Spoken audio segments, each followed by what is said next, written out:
Here we go.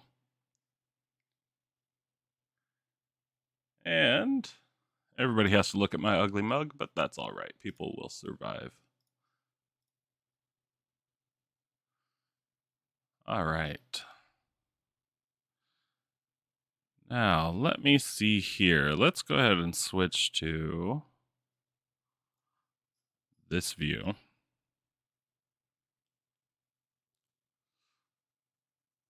All right. So, today, once I get comfy, we are going to be working on my D&D stuff because I have a Saturday game that we play, and I need to work on my ideas. Let's see. In the meantime, I'm going to go ahead and let's get a little bit of music. Let's get a little bit of music. Because it's no fun when it's just completely.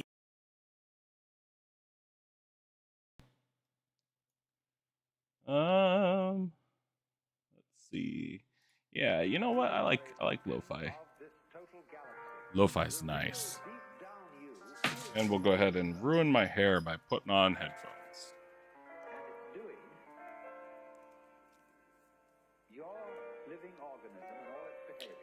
Okay.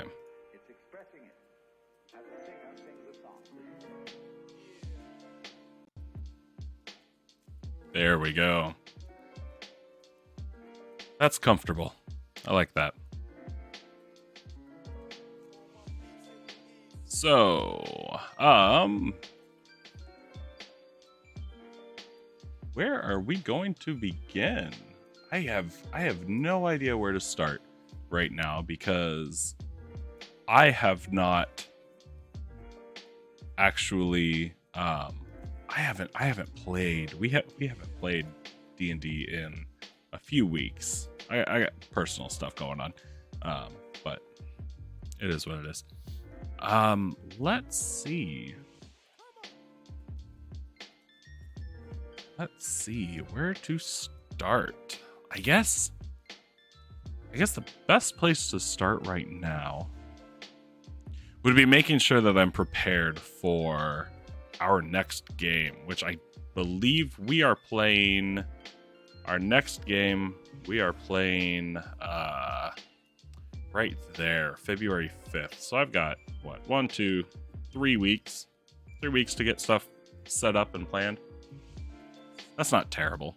I can get a lot done in 3 weeks. Where are we, though? Where are we? Random notes. None of this is actually current anymore. And actually, I gave them a lot. Recently. So let's see. Okay. We have my world of Goran or Goran, however you want to pronounce it. And within it, a couple different... Oh, sorry. No, the world's Kato. Goran is the island that they're on. Large island. Yeesh. See, I don't even remember my own stuff. Consists of an empire, another country, some various other outlying lands that are either separated from the rest of the land or well, yeah, they're pretty much just separated from the rest of the land, either via mountains or large dense forests, or I think even one of these. Which one is it? I think it's Drakvul is the island off the coast. But right now, my players are in Zarain, one of the countries on this island. They are in their in the capital of Izun, and obviously I don't have a lot planned here because I've been slacking. I do have. What do I have?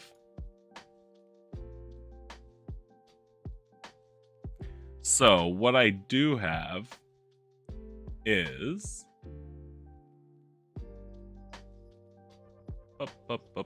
there we go.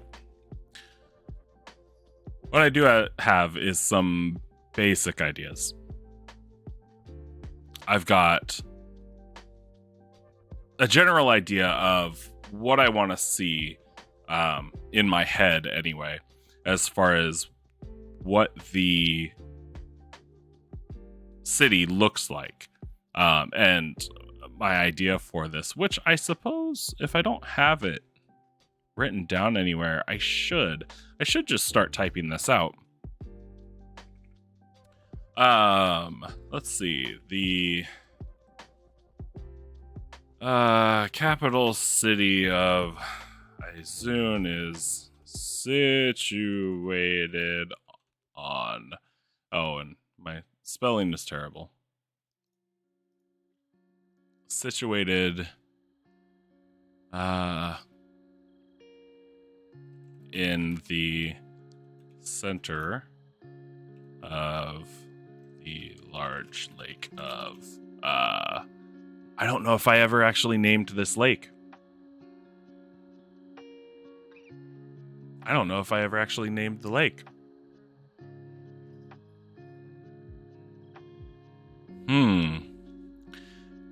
Maybe I didn't. Maybe I didn't. And you know what? I'm gonna make a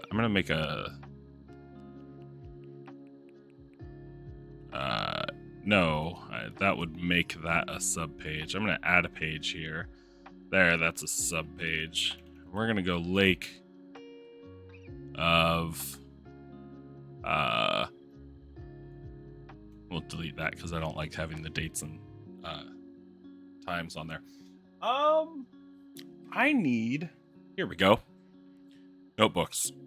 I have notebooks all over the place. This specific one is, you can't read that because it's backwards, but Murder Hobo Misadventures, and it says plans. It should say notes. I've made a terrible habit out of planning out different notebooks.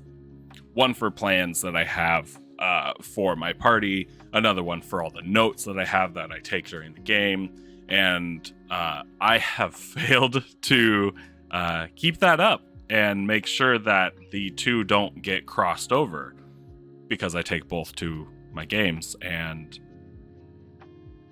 the plans one often comes out if something strikes me while we're playing and I want to write that down really quick. Really, I should probably just put that in my notes and then use my plans folder for more well thought out ideas and whatnot for my game. But you know, I am only human. There's only so much that I can do when I'm trying to run a game. Looking at a note, I have one of my players who likes to write letters, and he's written a couple. I've actually got a stack of them right here. I need to keep all those together and make sure I am up to date on those, because what I like to do and what I want to make sure that I do with my game is make sure that all my players are involved. And the best way that I've found to do that is to make sure that I am advancing whatever personal story that they've come up with, or whatever personal quest, whether they came up with it themselves or something that I had to build using their backstory and other information that they've given me. It's just it's really important. That's what I've found. So I love it when that one player, he has this habit of just writing letters to various other NPCs in the world. So I make sure to hold on to those, and I reread them over and over to try to make sure that I'm making sure that nothing is being left out, and that all of their contributions are actually meaningful in the long run. So I have notes here looking through. I want to make sure I didn't accidentally, or, even not purposefully, want to make sure I didn't purposefully write down what this lake was called. And I didn't. I've got a bad habit of not keeping up on my notes. So, I guess we need to come up with a name. And, honestly, we could just name it Lake of Zarain, or even Zarain Lake, since that's where the city is.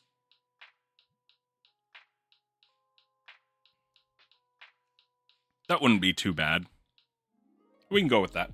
We'll put something in. And you know what? I think Lake of, or Lake of Zarain implies that the name came from likely somebody or somewhere, or maybe a founding group. And that's deep lore that I haven't even worked on. And you know what? That works. Lake of Zarain, because I did name the entire area that the capital is in, as this lake is kind of situated in a area where it's surrounded by vast fields. I did name that area the Golden Fields of Zarain. So maybe I'll do Lake of Zarain. Yeah, we'll just do Lake of Zarain. If something better comes up, I'll change it, because that's what I'll do. And hopefully I really decide on something before I have to play it, because I hate retconning stuff. But that's fine. I've heard worse names. I've heard worse names for lakes. Like Lake Superior. I mean, we have Lake Superior, we have the Salt Lake. Lake names aren't ever really that creative, and I think they're usually just named after whoever got to them first. So, this works. I like that. Nothing wrong with keeping your world a little typical. So, capital city of Izun is situated in the center of the large, and we'll capitalize it because it's the name. The Lake of Zarain. So it's not just in the middle of a lake, because this isn't exactly Lake Town from The Hobbit. This is a huge city. It needs stronger foundations. So I've already got this all planned out. It's actually built on a multitude of islands that are out in the middle of the lake. How those islands got there, I haven't figured out yet, but we don't tell the players that. So capital city of Izun is situated in the center of the large lake of Zarain. Basic typing, basic writing. I can flavor it up later on. I just need to get the basic ideas out right now. With the main foundations built upon the various islands throughout the middle of the lake. So this is a good start. This is a good start for what I've already got in my head. But that's not exactly all of it right now. I have it's more than that, because naturally, and there's a few different things that all of my world building is based on. One of the largest things outside of natural occurrences like water and mountain ranges and whatnot, because obviously each of those things where various resources can be found, they all provide different things for people.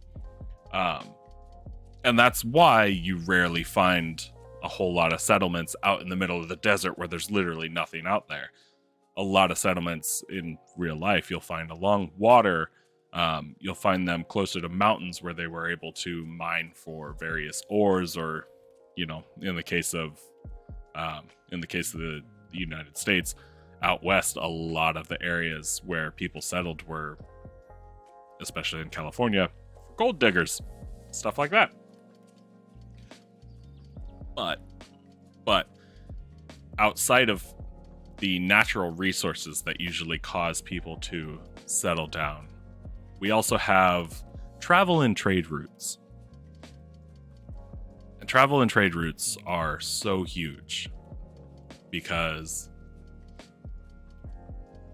I already said you typically wouldn't find a settlement or a city out in the middle of the desert. But that's not entirely true. That's not entirely true, because oftentimes you can find them in places where you normally wouldn't think of. And it's usually because these areas where these villages and cities and whatnot sprouted up, they are along trade routes or convergences on trade routes. And they're more like, they're less cities built around a natural resource or villages or what have you. They're not communities built on natural resources, but they're communities built on trade. So a lot of that is huge. This city is not that. But in building the city, we can keep that in mind. So we've got all these islands in the middle of this lake that are all going to be occupied by the larger structures, the more stable structures. But you still need bridges to reach across to each lake so people can travel between them. You could use boats, and in my city I do use boats. But here we use bridges. Hey, welcome, Val. I hope you enjoy, and please feel free to share any ideas. Where was I? Oh, so crossing between the various islands. We've got bridges. We also have canals. We're gonna borrow from real life a bit. We're gonna look at, what is it, Venice, and borrow some of the canal ideas. So obviously we have bridges, but just because there's a bridge doesn't mean that a boat can't pass underneath it. So we've got arching bridges all over this city.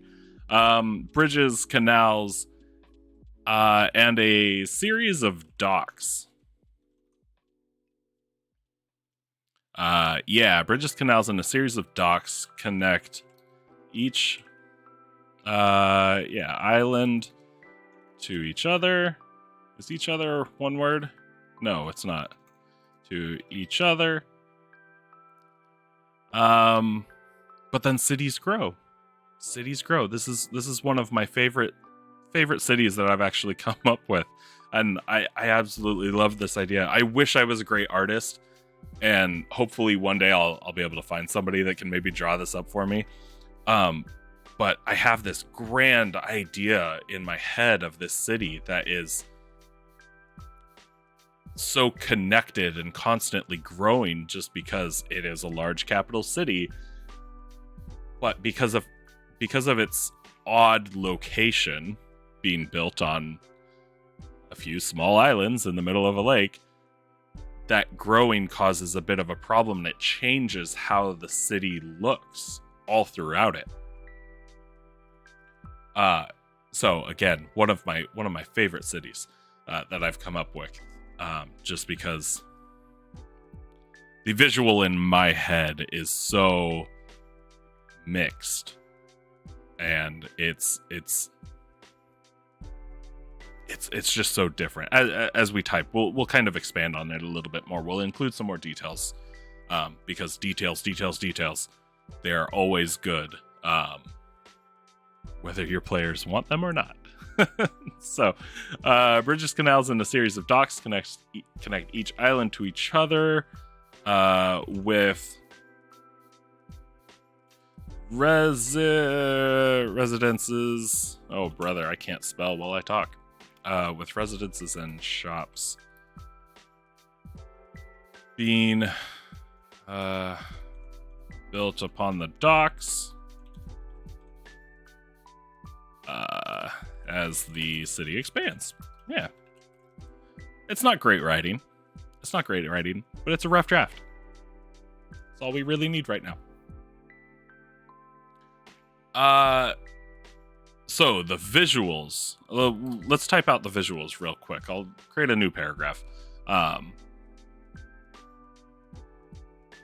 Visually, the structures built on the... Oh boy, see, I still can't spell. The structures built on the islands typically consist of... let's see, we'll go stone and large timber. Again, basic. Stone and large timber. And are more fortified. Because the history of this city is... I mean, it's the only reason why you would build a city in the middle of a lake. For defense. It's the same reason they build moats around castles. It's the same reason why a lot of there are some castles and a lot of forts are built against mountainsides. Anything you can do to use the natural surroundings as defenses for your civilization or your community. So naturally, building a town and eventually a city in the middle of the lake means that, one, more often than not, especially on a larger lake, like the one that we're planning, one, you'll always be able to see, or more often than not, you'll be able to see invaders or attackers that are coming to cause you trouble. That amount of distance gives even more time to prepare. It also means that unless they're hiking with a bunch of boats, they're only going to have a way, or they're only going to be able to use the ways that you've created to get to the city. Your neighbor's going to a card shop. Really? Nice. Are they going for cards, or is it one of those card shops where they kind of host various games? I know we've had a few of those in the town that I live in. They don't, for whatever reason, they don't do very well, and it's a little sad because we need more cards. Nice. Card games are always good. I'm partial to playing Magic. However, as a 90s kid, I still have all my Pokemon cards. So, cards are great.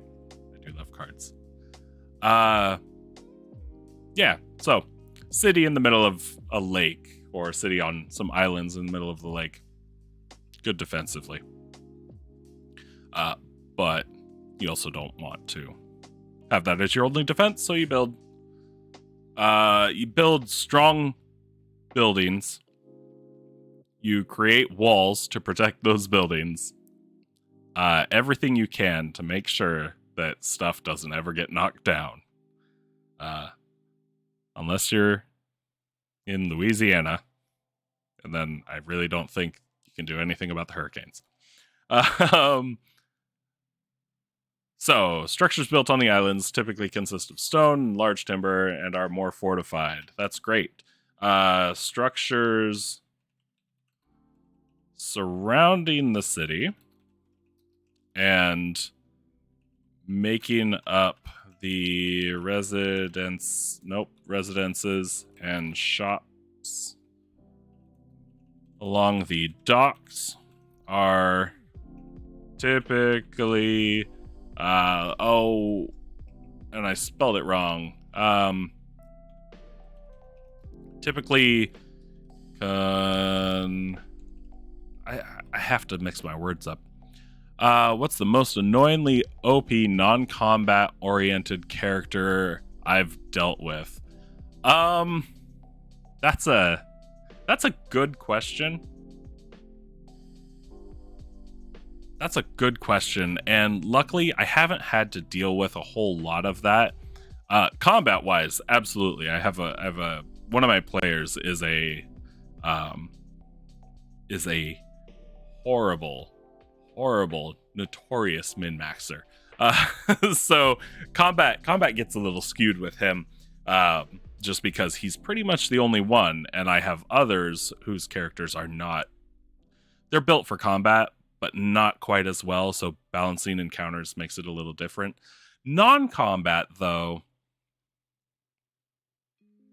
non-combat though, I think I've only had one, and it was my friend, and he made a bard, and I really loved his bard idea, but unfortunately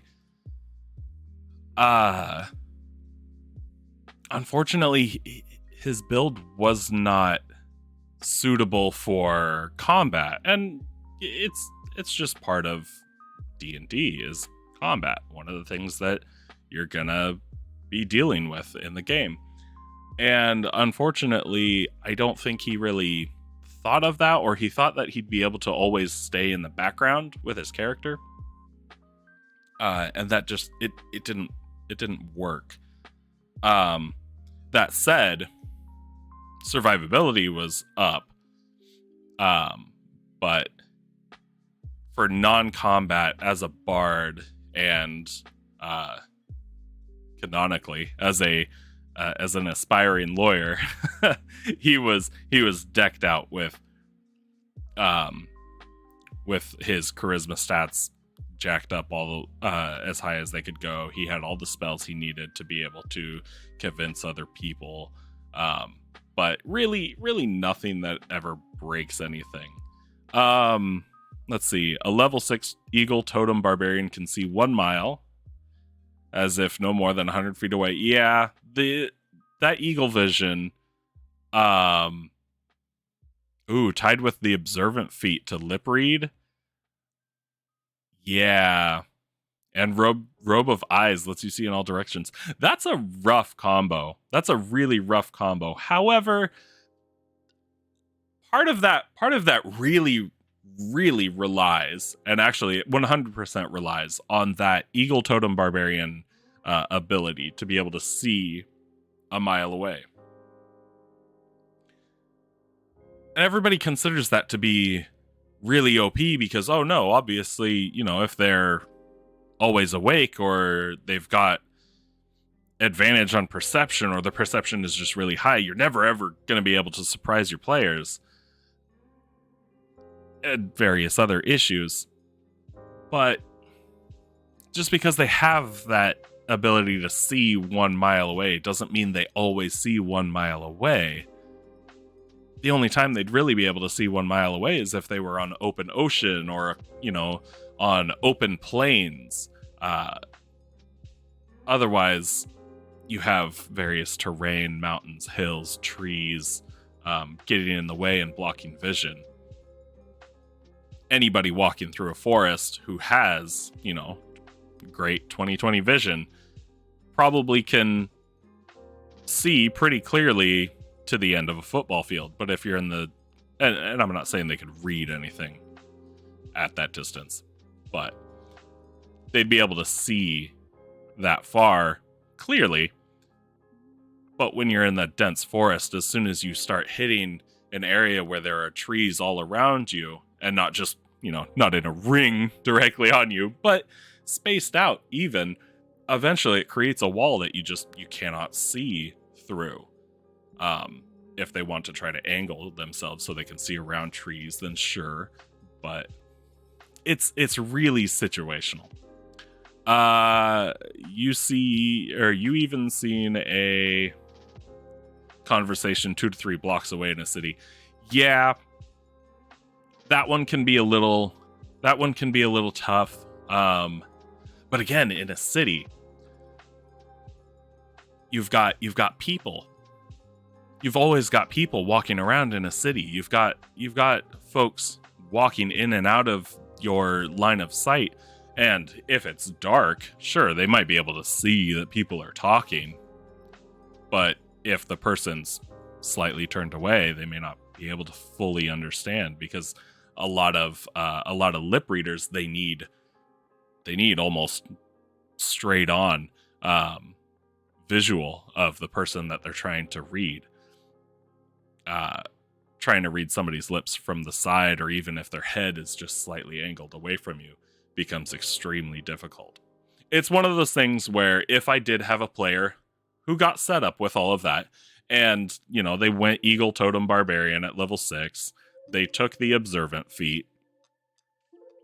The Robe of Eyes is on the DM, because, let's face it, if your characters ever end up OP because of an item that you gave them, that's kind of on you. And even then, there's always stuff that you can do to, kind of alleviate a lot of that OP-ness. But anyway, if I did have a character that had all of that entire setup, I'd give it to them. I'd give it to them every once in a while. I'd probably even give it to them half the time, or even slightly more than half the time, because that's the way they want their character to work. And I think that's where it becomes more interesting for the players, is when they're able to play how they want to play. And everybody wants to be OP, and everybody wants to be super powerful. And that's kind of the point to the game. So I'd let them have it. But obviously you can't give that to them 100% of the time. Even most of the time, 90% of the time, it becomes boring. So letting them get away with it half the time, or just a little over half the time, is great, because the other time that they're not able to, it gets a little frustrating. And if you've got good players, and I'm not saying that, they're bad players, but if you've got good players, they'll be able to accept the frustration as, oh, this isn't something that I can just solve with my skeleton key. I have to actually, think this one through a little bit more. I think you end up with a really good game, even with those OP characters. You just like the idea of a barbarian doing recon, and they got to give up that unarmored AC while doing it. Yeah, that's that unarmored AC. Does the unarmored AC go away if you're wearing a robe? I thought the unarmored AC only went away if they were wearing armor in general, and I'm fairly certain the robes don't count as armor. I might have to look at that. I might have to look at that and grab my... Okay.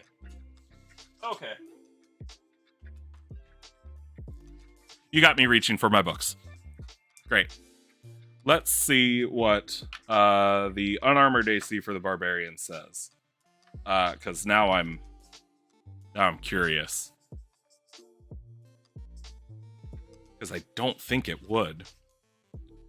Let's see. Unarmored defense while you are not wearing any armor. Yeah, while you're not wearing any armor. Robes don't count as armor. Funnily enough. You'd think, just because we're kind of trained to think that way with all the various video games that we've played, that a robe would be considered light armor or something like that. They're not. robes aren't armor. There's no AC bonus, and I think that's the best way that you can kind of determine what's armor and what isn't. Is there an AC bonus associated with it? Of course, then it gets a little convoluted with like rings of protection and stuff like that, because the AC bonus from those, and clearly it's not armor, and clearly a ring of protection is a good thing for a barbarian, or a really good thing. But yeah, so no, I could see your recon barbarian being able to see in any direction for up to a mile, and then being able to read lips of anybody that's speaking. That's good. That's good. But again, it's a lot of the OP-ness, a lot of how OP a character is, I'll rephrase that, is going to fall on the DM as far as what I've seen and what I've found. That's it. All right. Good though. I like talking about that stuff. I like kind of breaking down characters and seeing exactly what makes them so broken sometimes.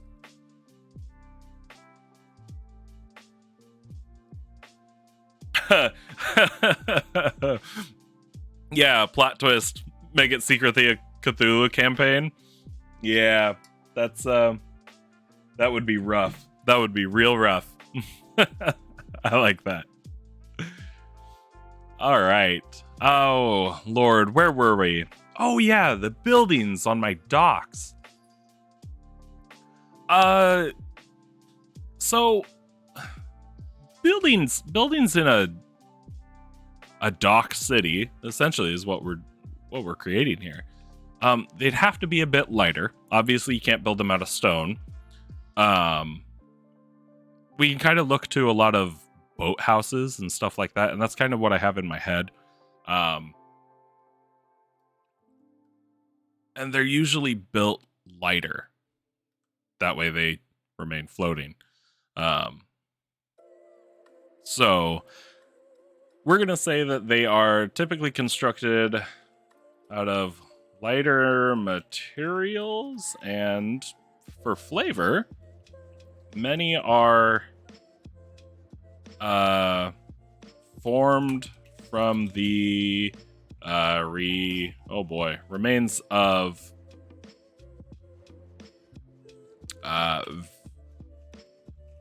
various boats. Yeah, that's fine. Again, we'll go simple wording right now. We can touch it up and flavor it up later. That's kind of my idea for this city. Another thing I want to do, and I haven't really done it with a lot of my other cities. Excuse me. Another thing that I want to do that I haven't done with a lot of my other cities is kind of apply colors to them. Which is hard to do in your head. If I were drawing this, I'd do all the framework and I'd make it all look nice and fancy, pencil, pen, whatever it is. But then I'd come and hit it with color afterwards, to really liven the place up. It's hard to do that with words. So we're going to use words. We're going to go super basic. But we're going to say, again, real easy. The city features a large amount of, we'll say white and blue paint. And actually, yeah.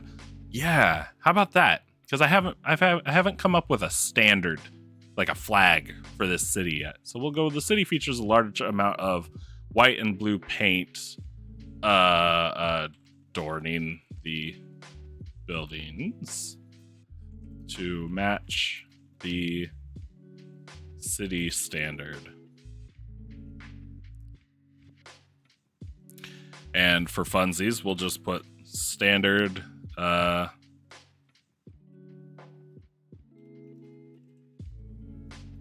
we go. Standard flag, and then we can figure out what it's going to be after that.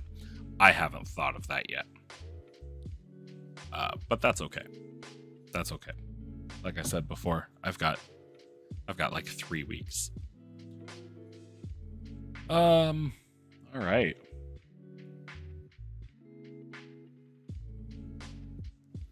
So, visually, that's not bad. That's not a bad start. Obviously, it's more than I had when I began, which is always good. I did come up with the idea of a council, obviously, that runs the city. Mostly to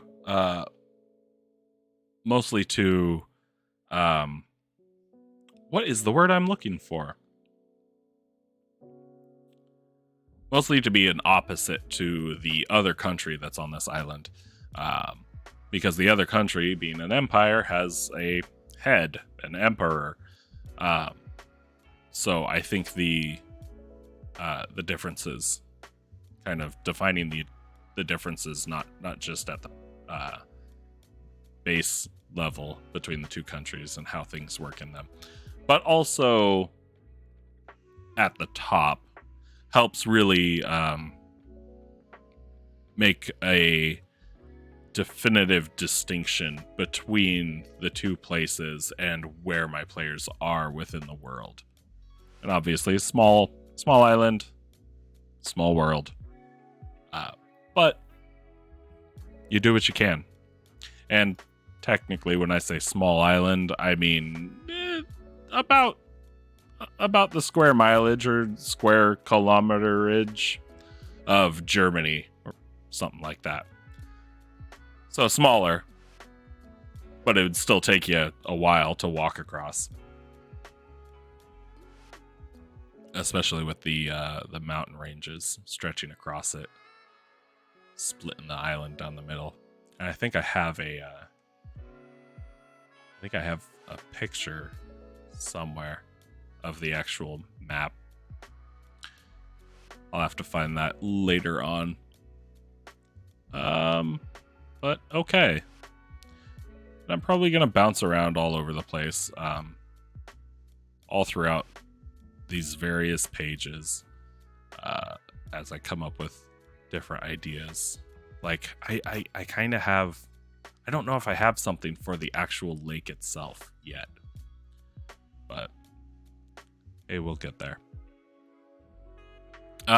Key places: the council palace. I'm gonna put a little bit of flavor here,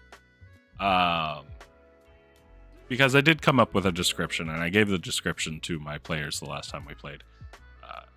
And it's probably going to be best if I can actually write it down. That way I never forget it. So the palace makes up the the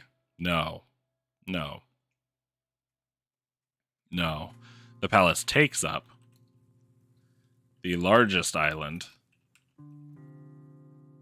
in the city, with fortified walls all along the island's coast. Edge, I guess it's still a, I don't know if I can call it a coast. I'd have to look up the definition. I'm going to leave it. We'll change it later if we need to.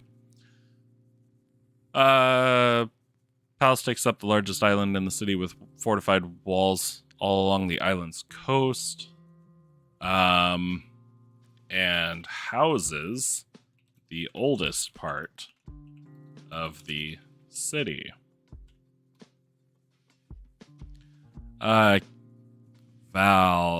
Key places: the Merry Melon a soup kitchen owned by a Yuan-Ti paladin that, due to poison and disease immunity, considers medium rare chicken. Oh no. Oh, medium rare chicken, mushrooms with a nightshade berry sauce, a good meal. That is, oh god, I love that idea. I really love that idea. I might steal that idea. I might steal that idea. I like the name too, the Merry Melon. I really like that. I coming up with names for various shops and kitchens, restaurants, stuff like that. Guess why Merry Melon? I have no idea. I have no idea. Why is it called the Merry Melon?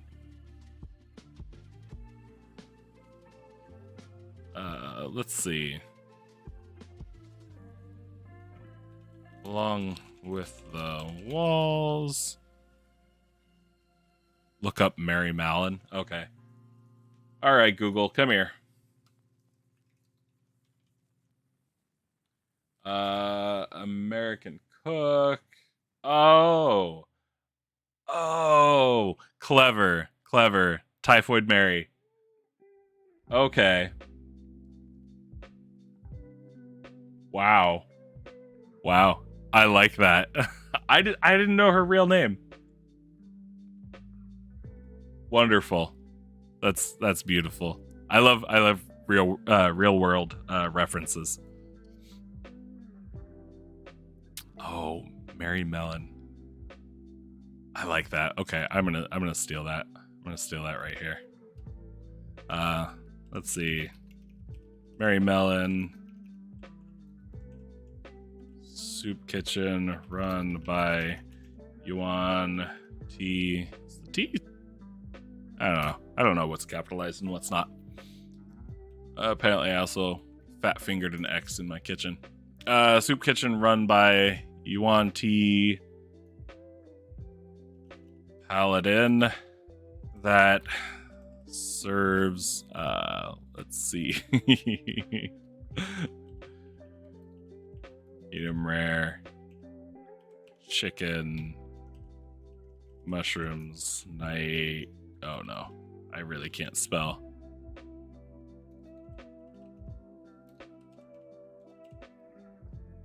And we'll say considers it a good meal.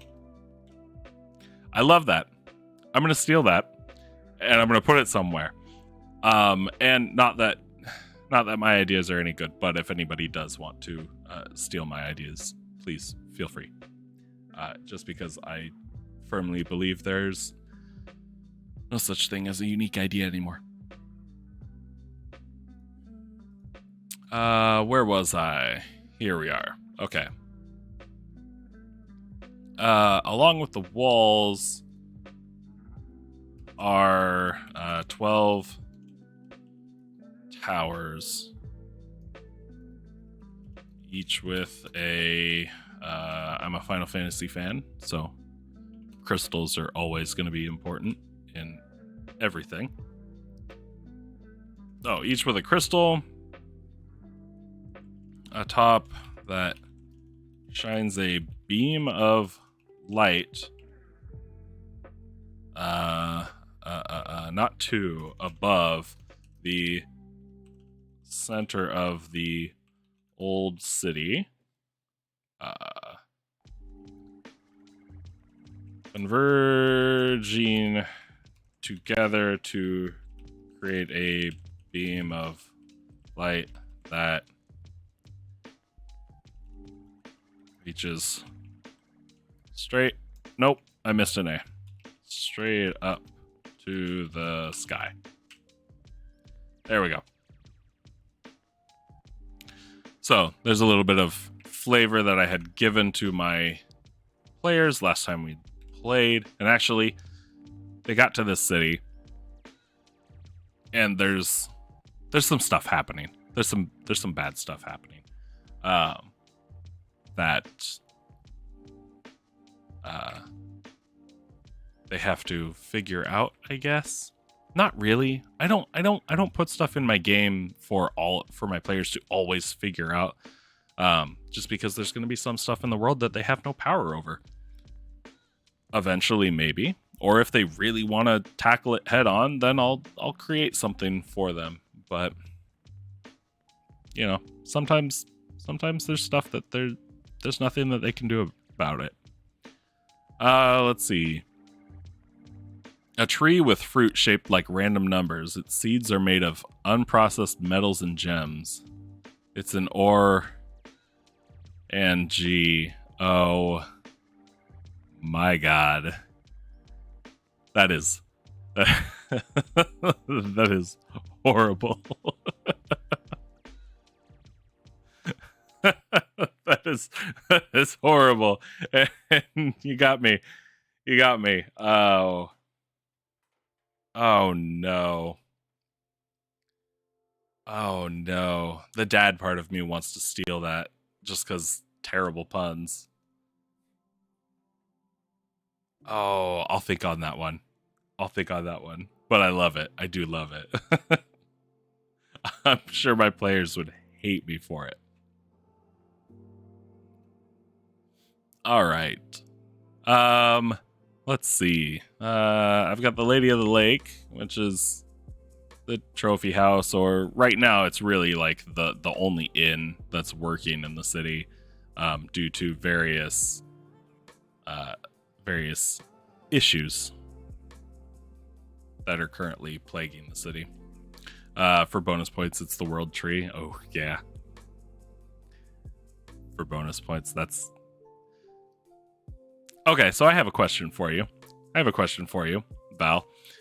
With your RNG tree and your random number shaped fruit, what happens if they plant a seed? I want to know what happens if they plant one of the seeds. Does it grow another tree like that? Or is this the only tree in all existence that is able to produce these fruit? And if it's the only one, then obviously the seeds have a purpose. The purpose isn't to create more of these trees, but maybe build the world. If it is the world tree, it's your world building tree. And then you end up with a huge table of possible outcomes that your player has to roll on to see what happens when they plant the seed. Oh god. That could be nasty. That could be really nasty, actually. I'd probably exclude magical effects, like actual spells, but being able to plant a seed and have an NPC of a various race, or any creature pop up, let alone a mountain range pop into existence, or an entire forest suddenly spawn over a 24-hour period, or even maybe it caves in the ground where you planted it and water pours in from nowhere and you've got a lake, or even creates a river or a spring. Oh, okay. Now I'm convincing myself. Simple. Each seed produces a random non-magical plant at normal pace. Okay. That's more manageable. That's far more manageable than what I was thinking. But I think now I'm convincing myself into stealing that idea. Oh, I really like that idea. You could build an entire campaign around that idea. Easily. Very easily. I like that.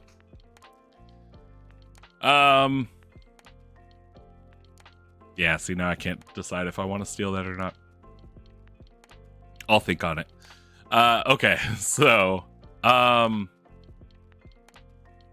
you know what? So I've got the description of the Council Palace. And the 12 towers, representative of the 12 seats on the council. The light.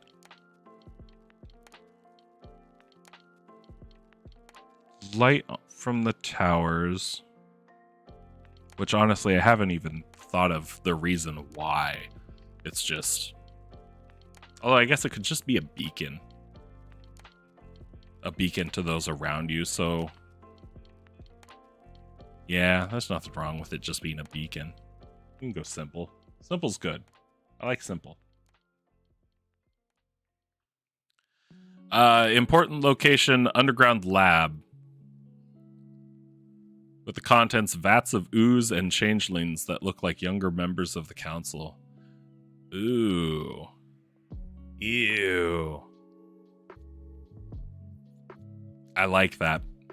That implies some real dark political intrigue potential there. I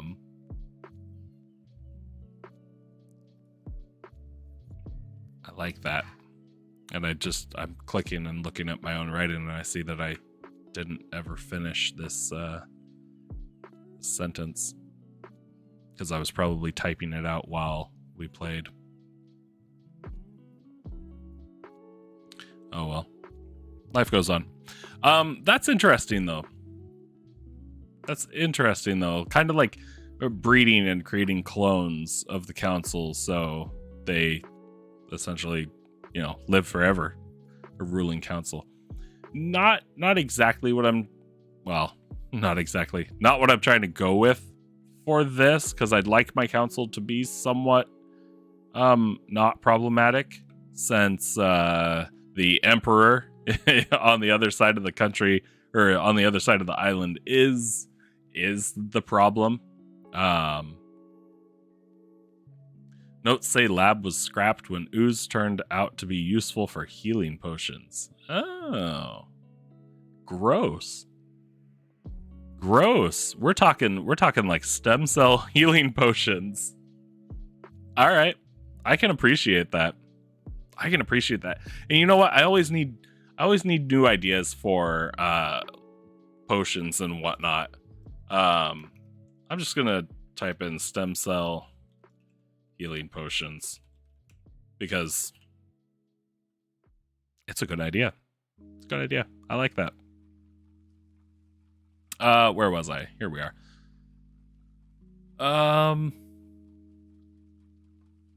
Council members. I have 6 names. Names are my weak point.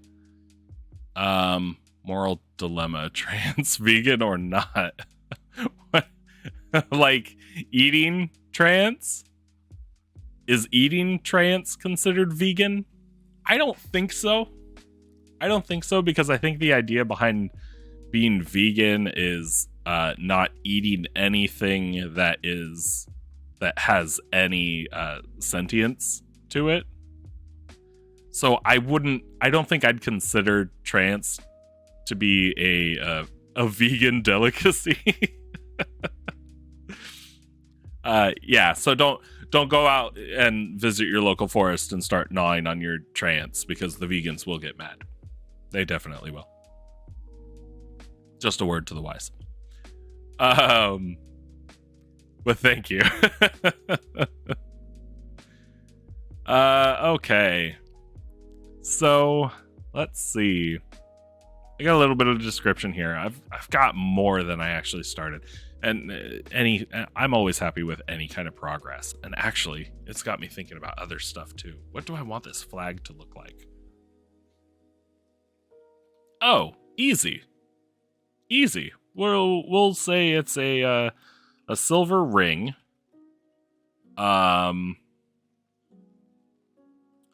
With 12 stars. Evenly spaced across it. Yeah.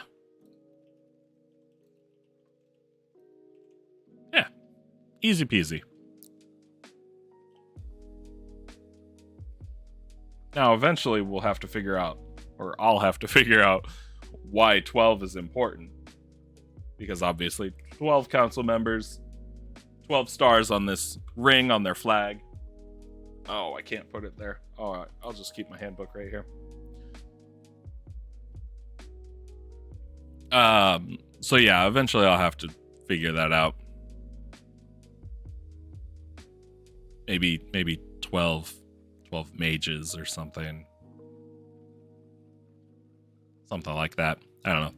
There's always mages. Anything in any world, you can usually go, you know what, that's because of a mage. A mage did that. No paladin is going around and doing anything notable.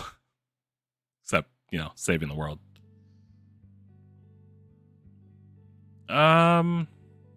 Okay, key places. I need more key places. Actually, just in general, I need to do this. My statistics. I have places of worship that I want to define. Various shops and services that I want to define. I probably overplan my cities. Actually, I know I definitely overplan my cities. But I just like being able to give my players options when it comes to what they're trying to do. Because options are always good. I don't want anybody to feel railroaded. It's definitely more of a sandbox game. So we'll go... You know what? Let's do bullet points too. We'll do church. If I can spell church. How many do I want? How many should I have? And obviously these aren't all going to be, church, church of this, church of that. That's boring. We like to switch up names. But by listing out church like this, gives us a better idea of what's actually being planned.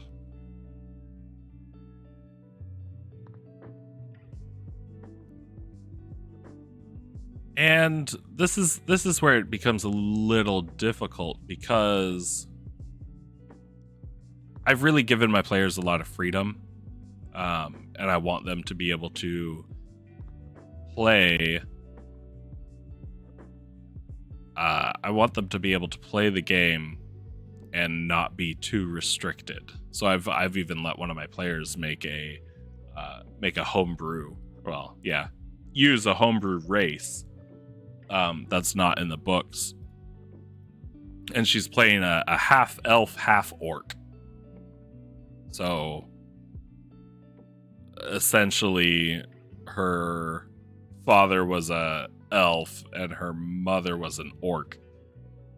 And somehow I have thoughts on that. Cuz I mess with their backstories a little bit, and hers I've messed with the most. But half elf, half orc. So somehow her parents found each other and ended up not killing each other, and that's always good. It's always good when your parents don't kill each other. And they made her,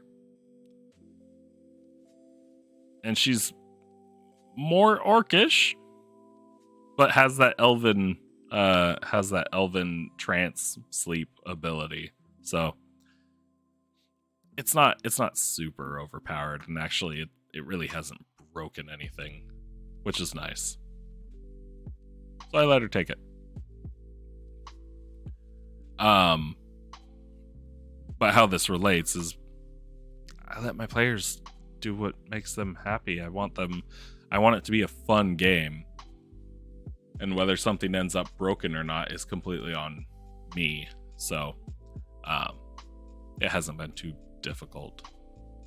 But because of that, I also told them that, use whatever gods you want. We're not strictly using anything we're not strictly using only Forgotten Realms stuff or only Eberron stuff or anything like that. And I've told them if they want to homebrew something, please, by all means, do it. Which literally means that there are hundreds of gods to pick from. And that makes this part hard. That makes this part really hard. Because then I have to try to figure out what I want to include. Because any world where there are gods, you're going to have people worshiping them. But I can't have hundreds of churches in a city, one dedicated to each god.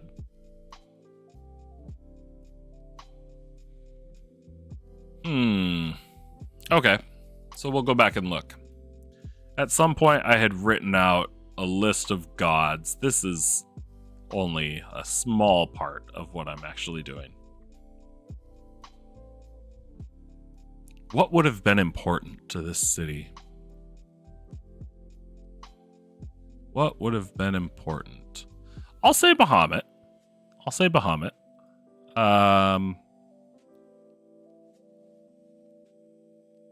That'll be good.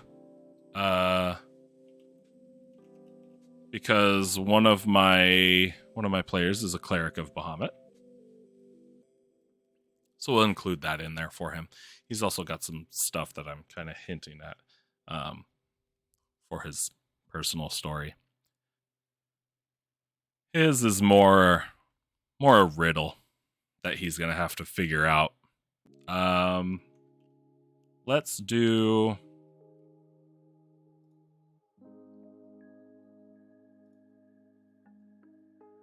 let me see. Oh, actually, book right here would probably have that information. Let me see what other gods, because I think maybe Chantea would be a good choice. Just for like agricultural reasons. Oh yeah, Chantea, goddess of agriculture. Yeah, let's do her. It's always good to include that kind of stuff that's related to the surrounding area. Did I double tap the N? I did.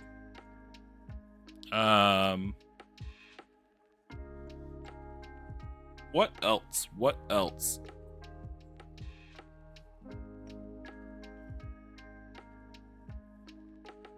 Probably not going to be any evil gods. Although it's a big place. Maybe there are.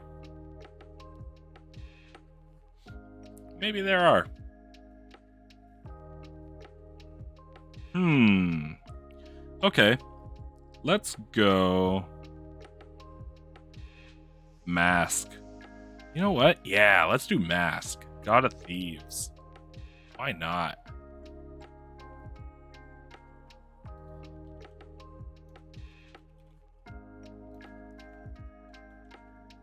And actually, I should put this in just so I don't forget, because I don't have Mask listed in my my gods section there.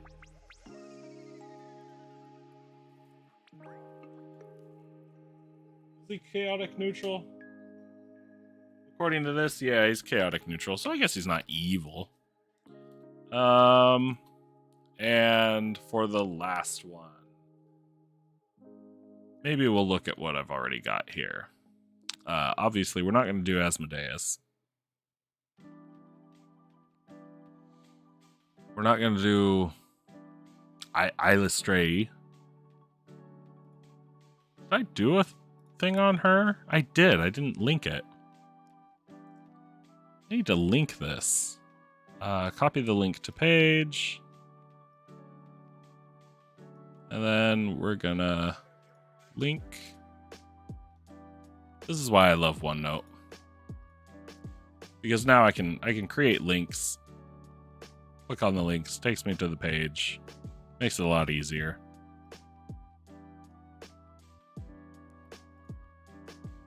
This is odd because I thought I had done all of this.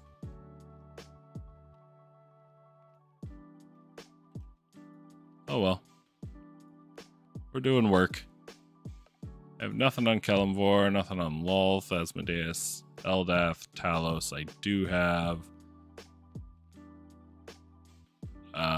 copy link to page. Maybe this is why I didn't link it, because I don't have stuff for everybody.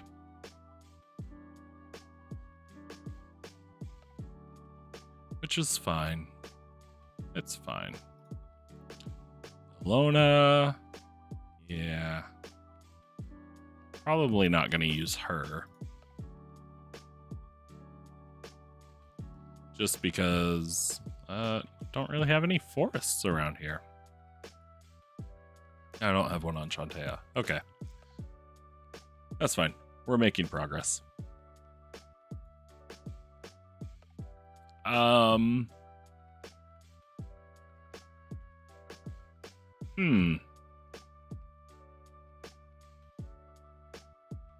Okay. We'll leave that one blank for now. So, we have shops and services that we need to work on.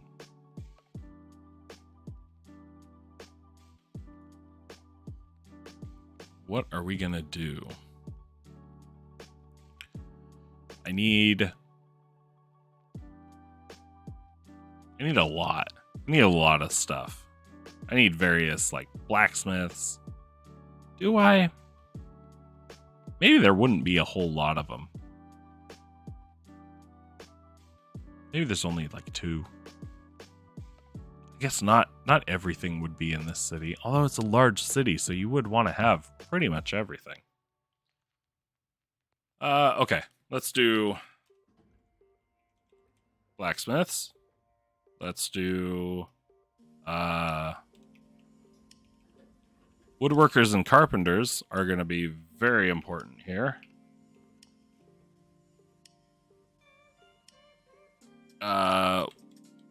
We'll include some jewelers. How about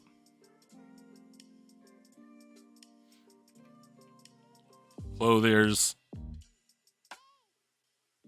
and leather workers? Yeah.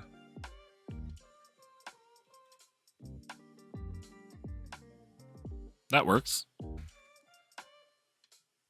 Shops and services. There should be probably a couple different stables. Sure, it's a city on a lake, but to reach the city on the lake, you have to cross the bridges to extend across the lake, which I should include up here. 3. We're gonna do 3. 3 long bridges extend across the lake to reach the outskirts of the city on the north, south, and what did I plan? What's that way? East. Oop. East side of the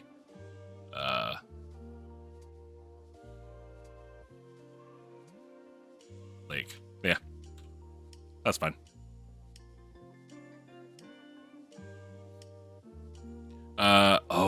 Silver ring with 12 stars evenly spaced along it in a field of blue. We want it to match. We want our information to match. Right here we said white and blue. White and blue.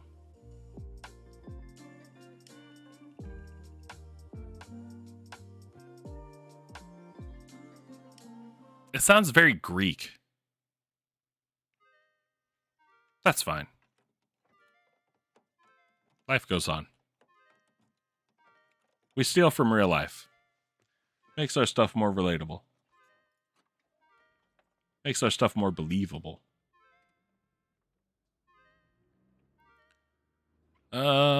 Okay.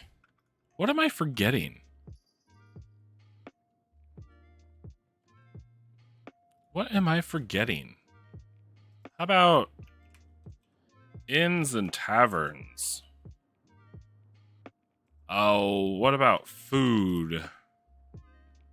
Oh, and that's another thing I'm forgetting. Let's do, whoops.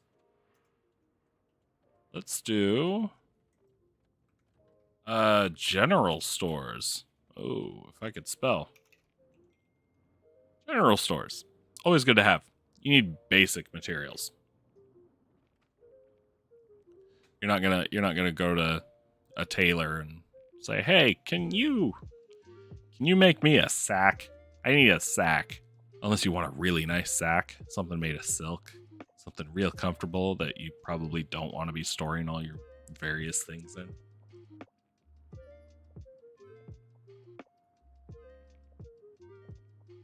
Okay.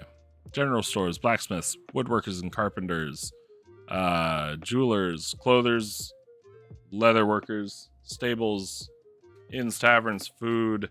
It's a world of magic. Magic items are found here and there.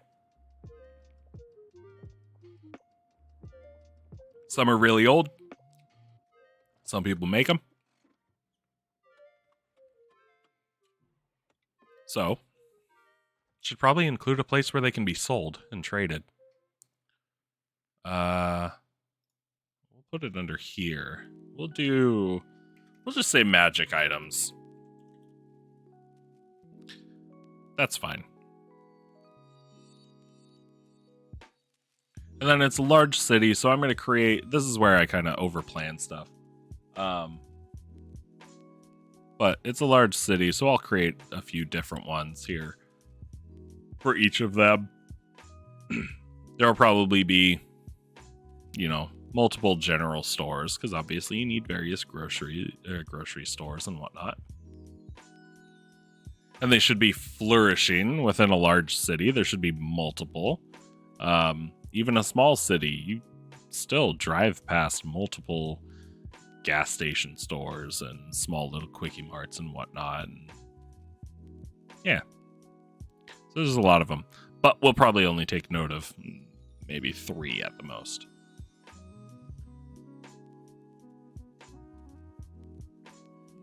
Okay.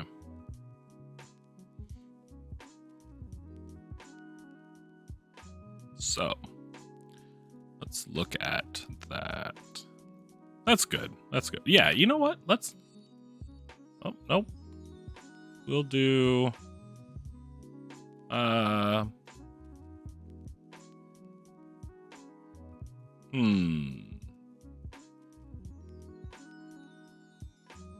No, that's not what I want to do.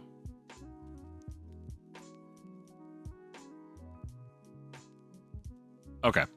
We'll just do dashes. Well, that's not what I wanted to do. There we go. How many blacksmiths are we going to have? They're probably not going to have a whole lot. Maybe really only one. We'll say that there's only one good one. Because it's a city on a lake. Sure. They're gonna have blacksmiths, but they're probably not gonna have a whole lot. Woodworkers and carpenters, though.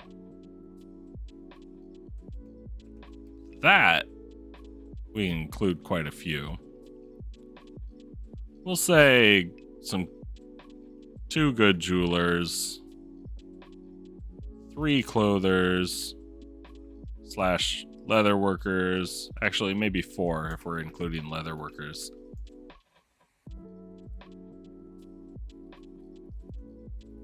Oh, magic items.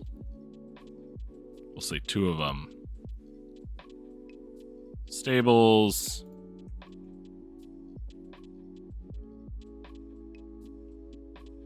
There we go. Maybe 2 inns. Because really, I don't need a whole lot of those. In a larger city, there would be more. And there would be more notable ones. But I don't need more than 2. Because my players have access to the Lady of the Lake up here. Which kind of gives them free board. And food. Let's just make a bunch, just in case. And it's not that they're ever gonna visit every single one of these places. The way I see it, and I guess I try to justify my over planning, but it's not that my players are gonna visit every single one of these places. But I think being able to list them out, or being able to answer the questions of, oh, how many places are there, or what's around, just having the ability to be able to do that really helps fill the world out a lot more. And that's probably the most important thing to me when I'm doing all of this, is just making sure that the world feels more alive. And that's why we have so much. I mean, if we were to look at this, oh man, my RNA, there's a lot. I have a lot of stuff here, and it's barely written out. I don't have descriptions of the NPCs over here. I don't. This was real basic. I mean, even this, although that was a long time ago. My players haven't been there in a while.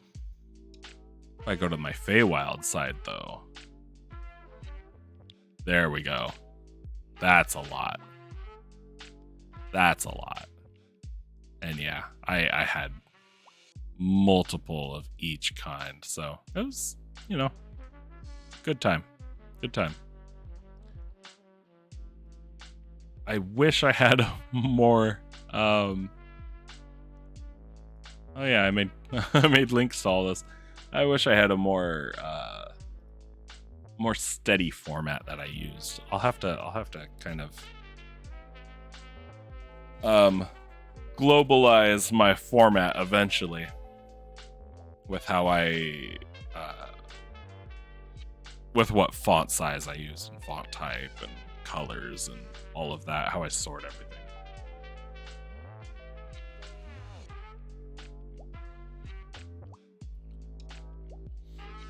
But for now, it works.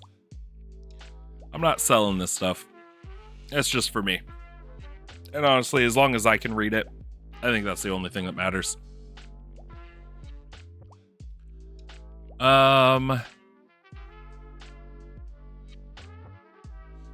This is good. I've made good progress here. I like what I'm seeing. I need to do something about this. I want one more. So we've got Bahamut, Dragon King, lawful good, literally like the paladin of the gods. Pain in the ass to anybody that doesn't want to follow all the rules. Church of Shantea for the agricultural stuff. Church of Mask, because why not? That sounds fun. I don't really have a thieves guild anywhere, but hey, maybe now's a good time to introduce them. That's not true. Very, very first session we ever played with this campaign, which was a long time ago. Very first session I teased a thieves guild. I wonder if I could find my notes on that. I wonder if I have it here. It was in the Empire. It was in Fulton Cove.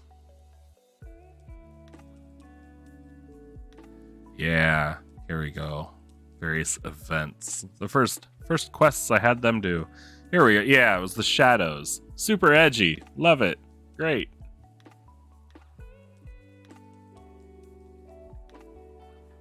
So I did introduce that. Maybe I'll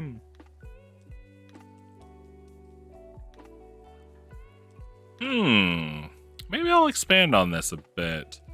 Church of Mask.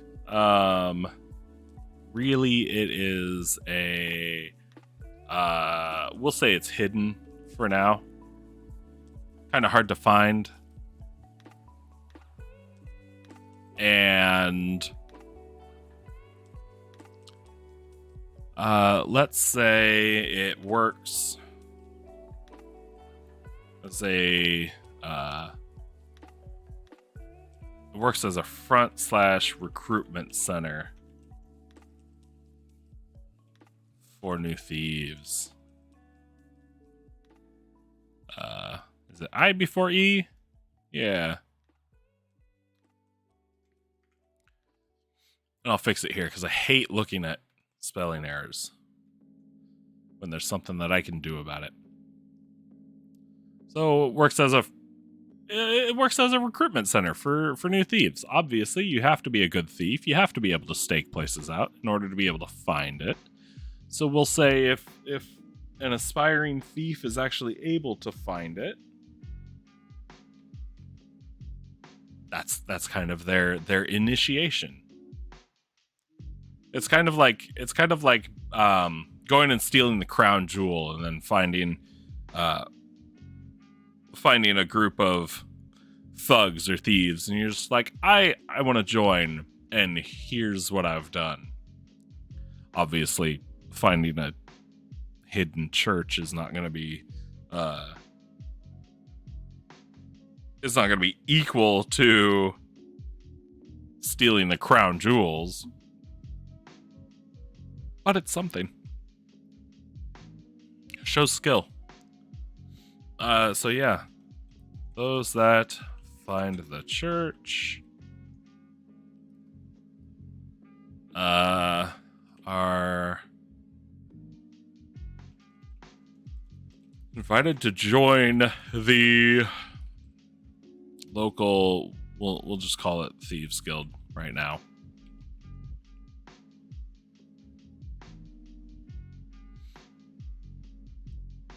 Yeah, we'll just call it Thieves Guild right now. Who knows what we'll actually end up calling it. But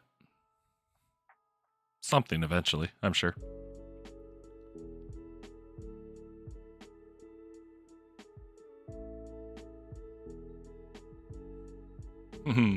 Engelbert Tiggins. I try to write out a description for all the NPCs that I come up with.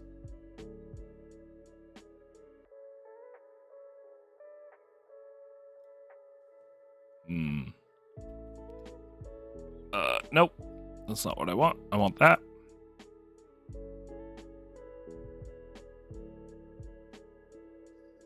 Oh, I don't remember what I described her as.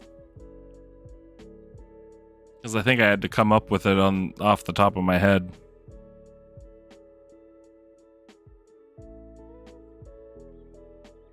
I think maybe a purple blouse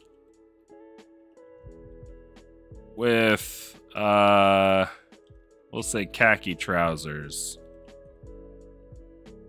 Why not? At least I now have a complete sentence there. And it's not just left off with and.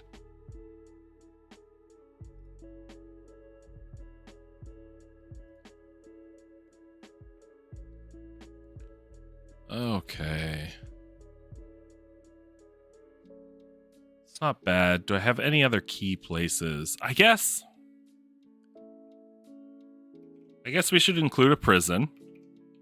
Not that I'm planning on having my players go back to prison. But they've done some stupid stuff. So we'll include it. Because they definitely have been murder hobos in the past. I'd like to think that they've kind of grown out of it by now. But one of them really, really, really doesn't like cooperating with NPCs and others like that.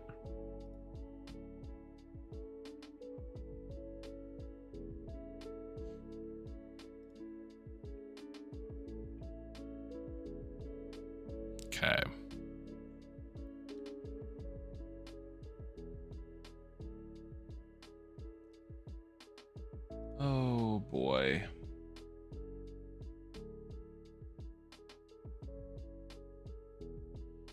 where are we gonna go from here? Maybe I don't have to worry about this right now. I really don't have to worry about this right now.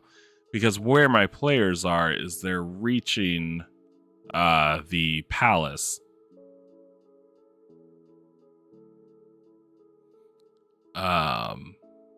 Which really the palace is just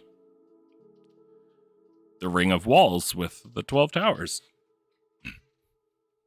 Inside of it is just more city.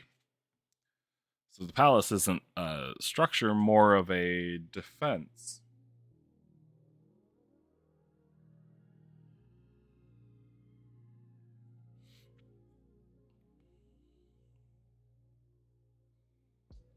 Maybe that's how the beams of light are related. Maybe the light works as a defense.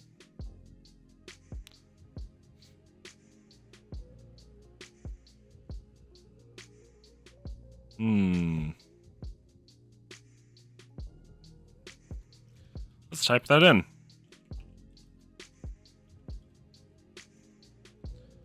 Light works as defense mechanism, maybe?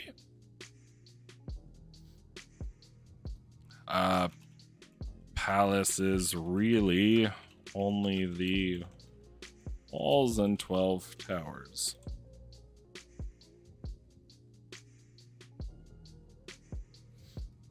Why not? Nothing says we can't.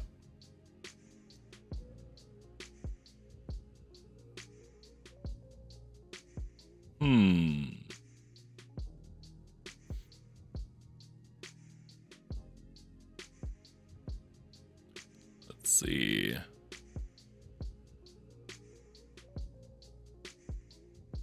Reading stuff. I think I like what I've written so far. It needs to be expanded on, for sure. But it doesn't look bad, I don't think. Council members. Maybe we'll do that. We'll do council members. So we've got 12 members. Right now, my players are actually going to meet with Ergon Valsmith. And I did write up these other 5. I need another 6. So, human, ASMR, half-orc, dwarf, elf. Let's throw things in. Let's make things a little weird. We'll throw in a tiefling. Whether they're male or female, I have no idea right now. Honestly, it doesn't matter. I might just roll a die for it. But a tiefling. Sure, why not? Let's include another human. Whoops. We don't want to hit enter. Another elf. Ooh, no. Let's do a half elf. Half elf will be good. We'll do another dwarf. I keep hitting enter.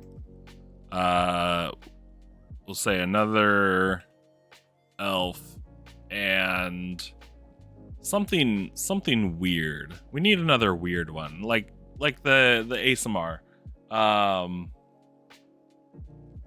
Let's pull up one of my favorite websites that I'm not going to show just because, well, legality and stuff. Let's see. What does it have? Ooh, Dragonborn. How did I forget about oh, and gnomes. Oh, see, now I want.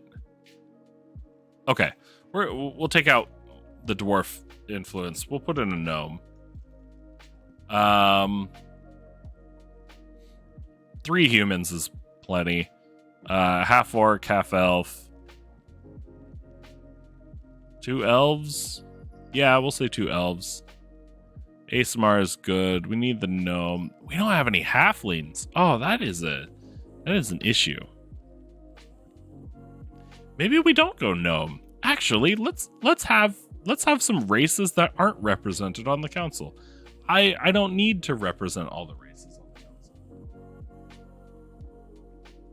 But I'm gonna include a dragonborn. I've got a friend that absolutely hates dragonborn. And I don't know why. He just hates dragonborn. He's a DM. That might be why. For whatever reason. But you mentioned playing a dragonborn paladin around him, and he immediately shakes his head. He's just like, nope, not. I don't like it. He won't stop you from doing it, but he's not gonna be happy about your choice. Okay, so I've got ASMR and Dragonborn on there. Let's do I got Dwarf. Let's do another half elf. Why not? Maybe we don't want a whole lot of races that live forever. You know, the dwarves, the elves. We do want races that have shorter lifespans on the council. Ooh. Tiefling. Yes, actually, we are going to include the Tiefling for a very, very specific reason. And that is because in my world,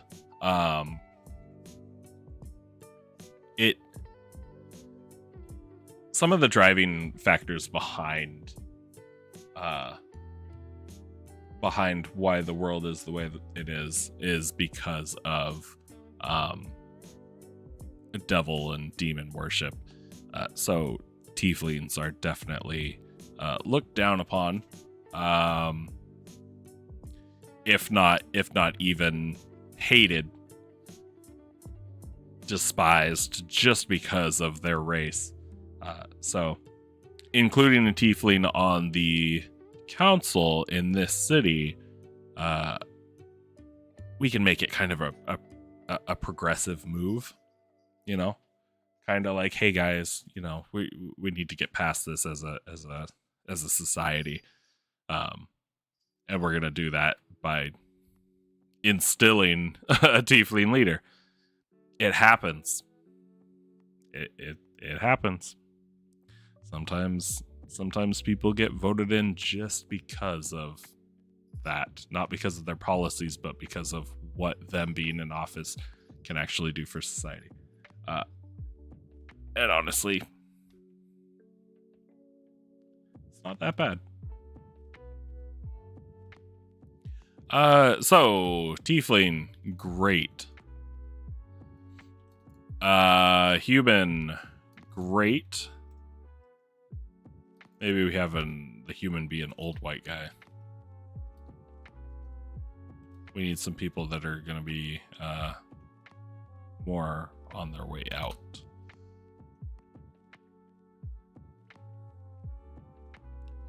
In fact, Ergon here, we'll just put him down as older. Why not? Marion can be middle-aged. There's 2 D's and 1 L, not the other way around.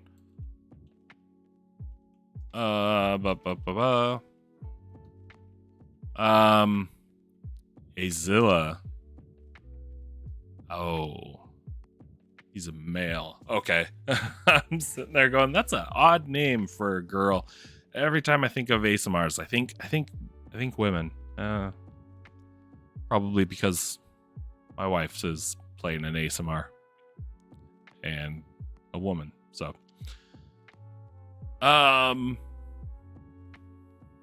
yeah, we'll make him middle-aged as well. Concroc, our half-orc council member, we'll say he's older. I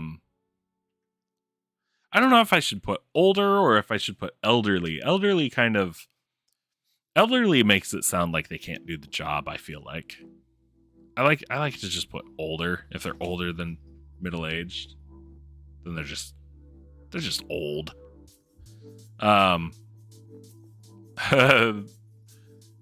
Derek Stonebrim. He is going to be, you know what? Let's make him young. Let's make him younger. When I say younger, I'm talking like human-wise in their 20s. Which I guess would make Derek in his like 60s or 70s. So not that young compared to our others, but still full of life, full of piss and vinegar. And Elisif, elven female, we'll just say she's younger. Why not? Because I don't want anybody that's been around for hundreds of years on the council. But we can put people on the council that will be around for hundreds of years at this point. That should be fine. If I can prevent anybody from being super, super old, then you know what? Yeah, let's do it. Let's change it up. We'll make her a really old elf. That way there's some real history on the council. Because looking at it, we're probably looking at like, 60s, maybe 40s, 60s. I guess he'd be almost on his way out. Derek, again, like 70s. So everybody's about the same age. And that feels weird. So we need some people that are way old. Okay, so we'll go an older elf. How old do they get?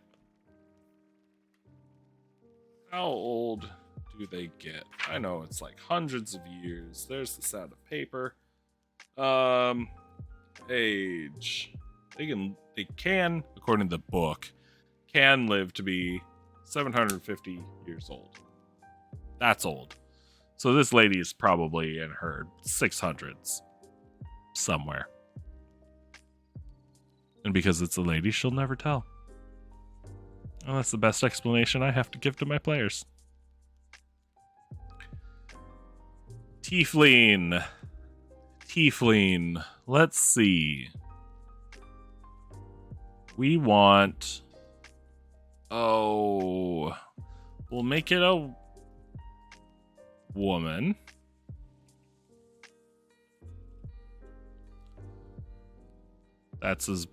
We're gonna do it one step at a time. Human can be, we got male and female. We'll make it male. We'll do male. We'll do dragonborn female, elven male, and half elven female. Why not? I don't know what kind of makeup that gives us. 1, 2, 3, 4, 5 female to 7 male. Yeah, I don't want to divide it evenly. It doesn't seem like even divisions don't feel natural. So I don't want to do that.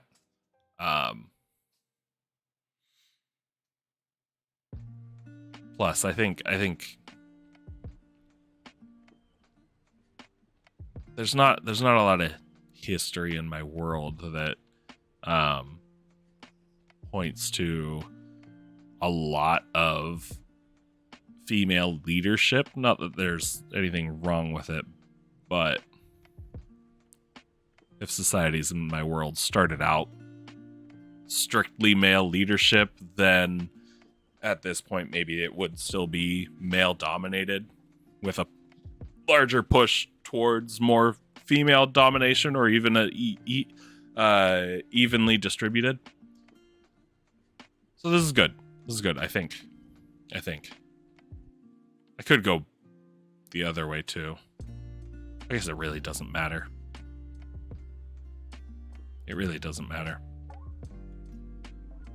Okay. We're not going to worry about that right now. Because right now we have something even bigger on our plates, and that is names. I don't do names. I am terrible with names. Tiefling though.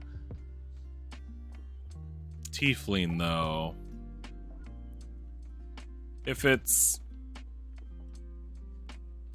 something more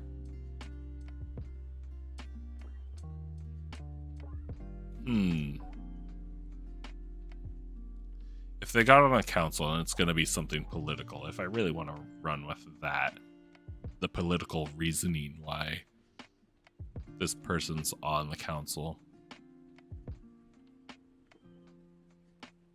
I don't think it could be one. I don't think it could be a tiefling that takes naming conventions from devils. They'd have to be more human side. So let's go. What's a letter I haven't used yet? K. Call her Corinne. Karine? Karina? Sure, why not? Karina.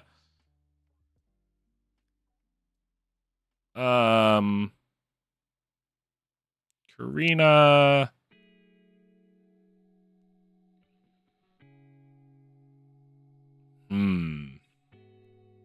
I don't want to do like Karina Adams or anything like that. I like to keep the names somewhat fantasy-ish. Obviously you can tell by all the red marks. Human male. We'll come back to Karina. I like the name. I do like the name Karina. We'll come back to that though. Human male. Let's go. Marcus, because I've been playing Final Fantasy IX, and that's the name that stuck in my head. Marcus.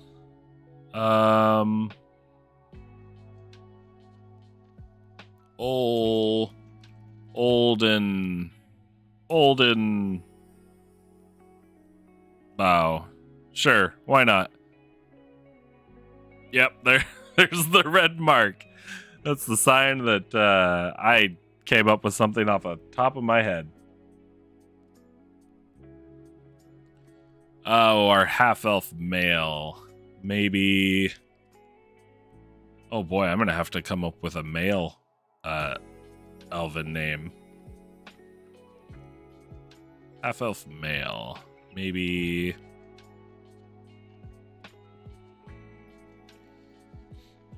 Elan? I don't know if I've used that name. Even if I have used that name, names get spread. There's 100 million Mohammeds out in the world. There's 100 million Jonathans out in the world. There's 100 million Stevens out in the world. Names get reused. That's the way it is. John Smith. You know how many John Smiths there are in the world? It's fine if people share names. Let's go Elan. Boy, the first thing that popped in my head was Doomsicle, and that's not a great name for a politician, is it? Elan. Ooh, there's a thought. What if people are using fake names while they're on the council? See? World building. Random things can make it amazing. Oh, let's see.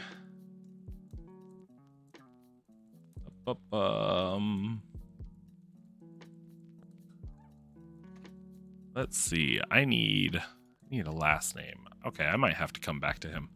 Dragonborn female. It really doesn't matter because Dragonborn names are so, or they can be so out there. We got the hiccups. Let's check the book for inspiration. Because that's what they're there for.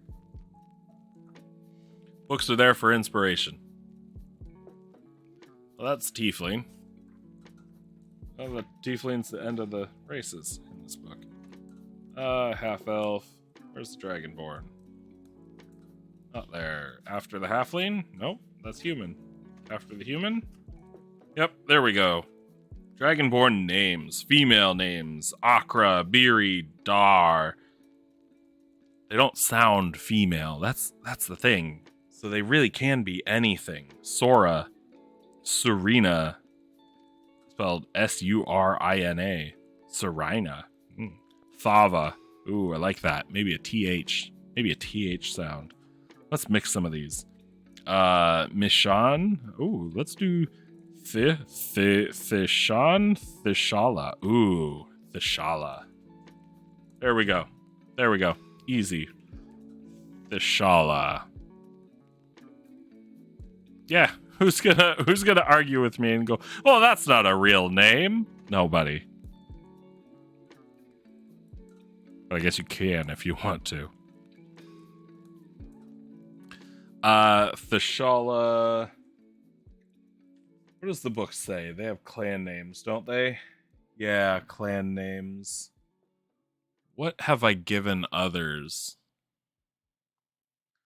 It's a lot of double. It's a lot of double vowels, like W. Oh god, double A. A lot of D's and K's. X, T's and TH's. R and X.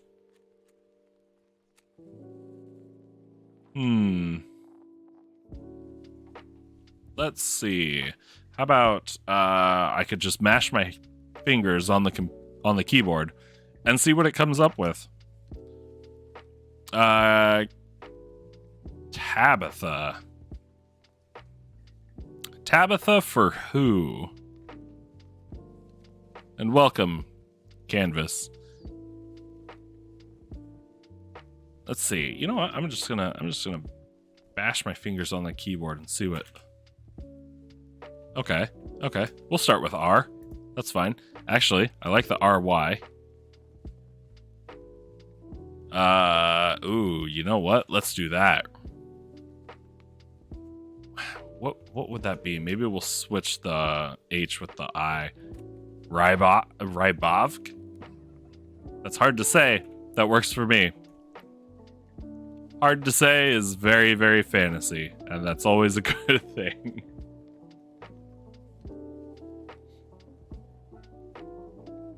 Okay. Elan, half elf male. Elan,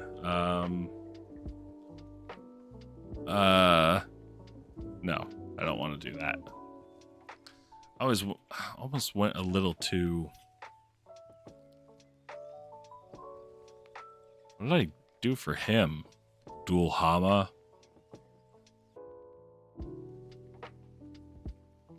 Maybe I'll move the V. Rybvok.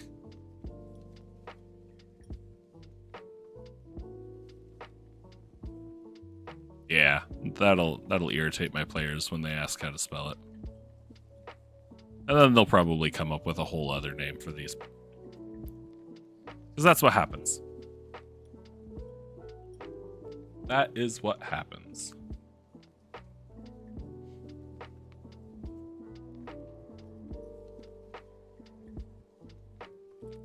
All right.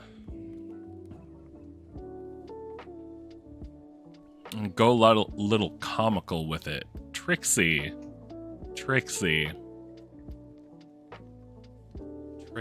You know what? Yeah. Although I'll do Trixie for our half elf. Maybe. I guess a name is really telling about who your parents are and who raised you. Trixie. There's another way to build a lot of backstory. It's just off of the names and the naming conventions. And still Trixie shows up as spelled incorrectly. I wonder how. Oh, okay. So Microsoft wants IE instead of Y. Nah, we'll do Y. Okay. Names. Hardest part of this entire thing. Elven male, we'll call him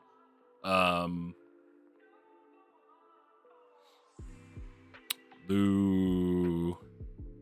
You know what? Just Luke. Call him Luke. Why not? Hey, welcome, Gaz. Cheech. I'm not. I'm not naming an elf Cheech. I'll name a halfling Cheech. I'll do that. Thanks for showing up. Oh, I'm still missing last names for 1, 2, 3, 4. Okay, let's do this. Trixie, Bella,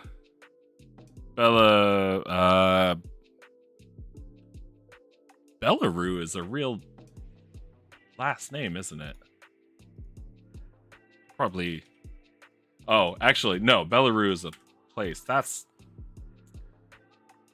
Oh, Bella. Although, I could just spell it differently. Is he a high elf? I haven't gotten that far yet. How do you spell Rue? Yeah, let's do that. Okay, this is stupid. And I love it. Bellaroo. Trixie Bellaroo. That works. Yeah, I haven't really decided if I have a high elf. I haven't actually gotten into sub races on these. Belafonte. Yeah. Naming is so hard. Anytime I play a game and I have to rename a character, if I'm not going with a default, I just use my typical nubs or something. And man, planning D&D has been the largest strain on my creativeness.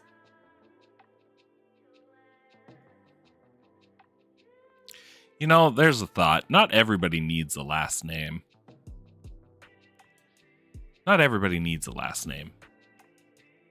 So you know what? What if I take this one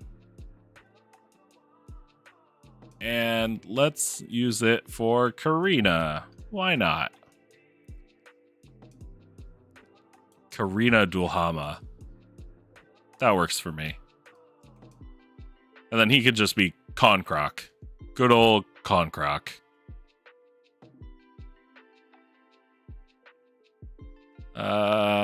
Okay. I'm happy with this so far. I like this. Luke, Gildan Leaf. Why not? And Elon Donson. There. 1S? Yeah, 1S. Elon Donson. Oof. Okay, cool. That works for me. You'll Gaz, you'll name a character Kokomo and hate the name all game. Yeah, that's the worst part. Especially if you're playing the character, you want it to be something that you're gonna like. But it can be really, really hard sometimes. It's sad. But here we are. I've just jumped from 6 council members to 12.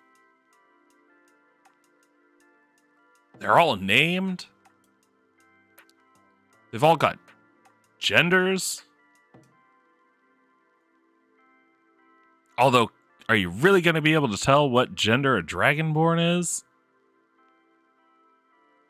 Probably once you talk to her. I guess in my game, yeah.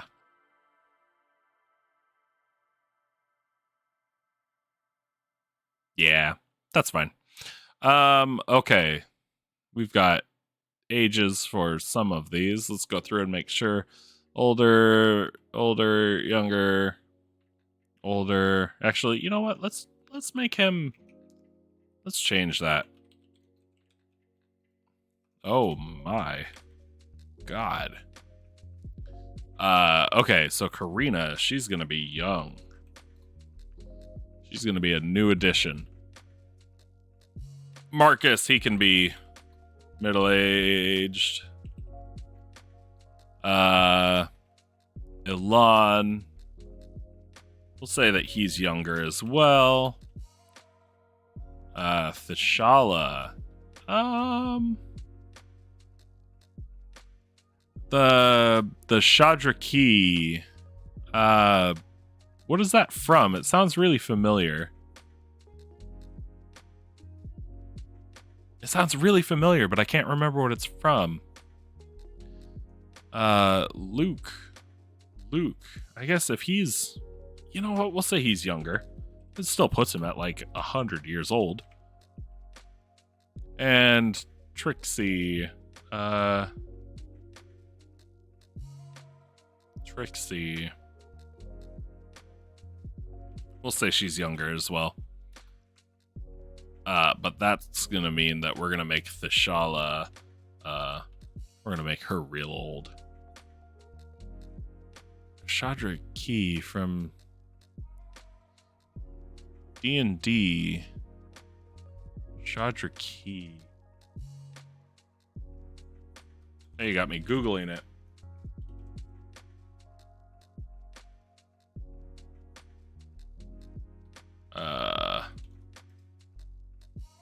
Oh, the Shadar Kai.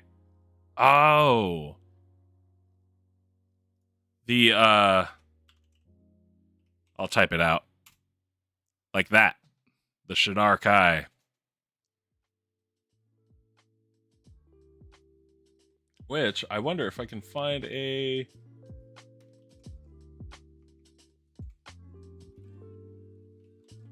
Sure I can find a picture. These guys. Do that, and then that. These guys. Yeah. They're cool too. I do like them. I do like them.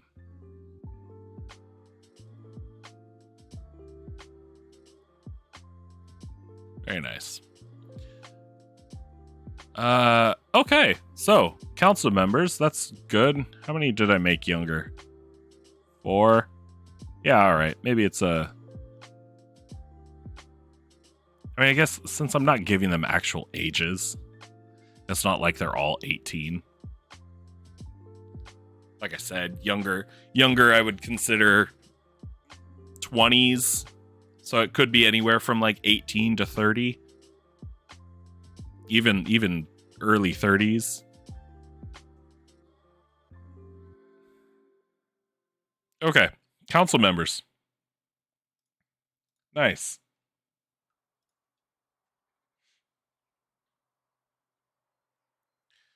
Let's see. What else do I need to work on for this city? So my players actually...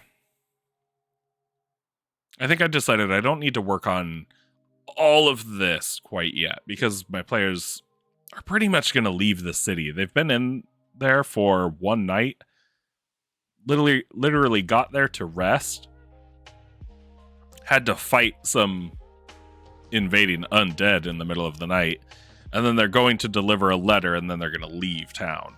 Like, they're really not doing anything. So I don't think I need to go through all the work of planning out all of this quite yet.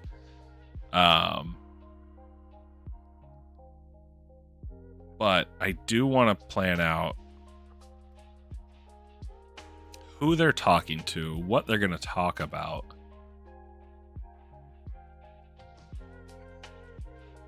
And I'll have to rearrange a lot of this to make it look a lot nicer later on.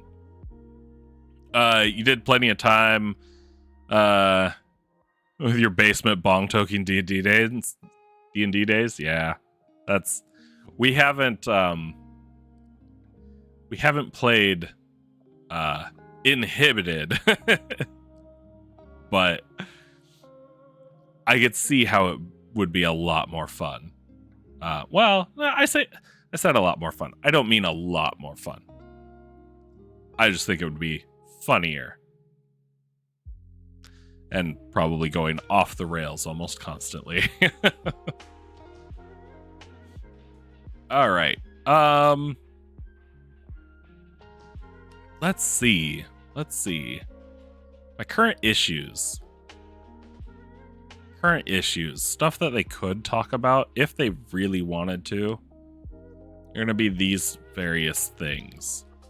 So right now in my world, I do have a pretty much an army of undead marching out of a valley, the Umbra Valley. And Gaz, I know you playing Elder Scrolls. I don't know if you recognize the Umbra name, but it's Latin for shadow. Nothing super creative there, but yeah, a valley named after the shadows that are created because it's set between two high mountain ranges, so it's pretty much always in shadow. Has an army of undead marching down from it.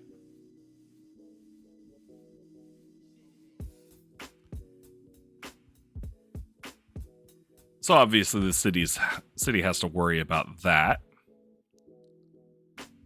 And to be fair, that's pretty far away from the city, but still within their country, so they have to worry about it. So that's an issue. Also, I have the entire city is flooded, causing a lot of the city to just be unusable right now. Which is also another reason why I don't have to plan all of this right away. So I'm kind of cheating by saying, oh yeah, the city's just not accessible right now. But it's also another little thing. And it's kind of tied to the undead. And I don't know if any of my players are going to watch any of this. If they do, they're going to get spoiled a lot. But kind of related, kind of not. Because of larger things that have happened throughout the world that have caused some rifts to be opening to all kinds of places. And then this, the Drowning Thirst, is completely 100% related to this. And it's just a fun little elemental disease, which I don't have all the details on, so maybe we can work on that a little bit. I'm a little scatterbrained. I bounce around a lot. But it works. And yes, my disease is here, which I love. Trying to come up with elemental diseases, because obviously I can put in typhoid or the flu or just diarrhea in general. All the stuff that would normally just be a real pain in the ass to deal with. But I also wanted to include some more magical diseases, especially because my game is kind of dealing with a bit of a plane fracture. Meaning that the city's flooded, and there's also this disease, and then there's also these undead things coming out everywhere. This plane fracture is essentially an effect of something that happened earlier in the game, causing a bit of thinness between the various planes. So now we've got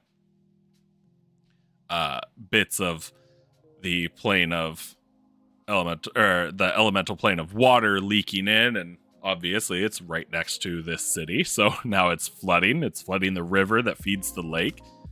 So the river's flooded, the surrounding area is flooded, the lake is, flooding over. It's not able to drain as quickly as it normally would.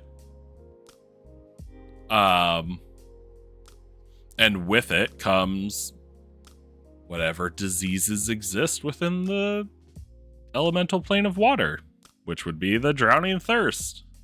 Same would go for whatever area is being affected by fire. It would likely bring the combustion fever.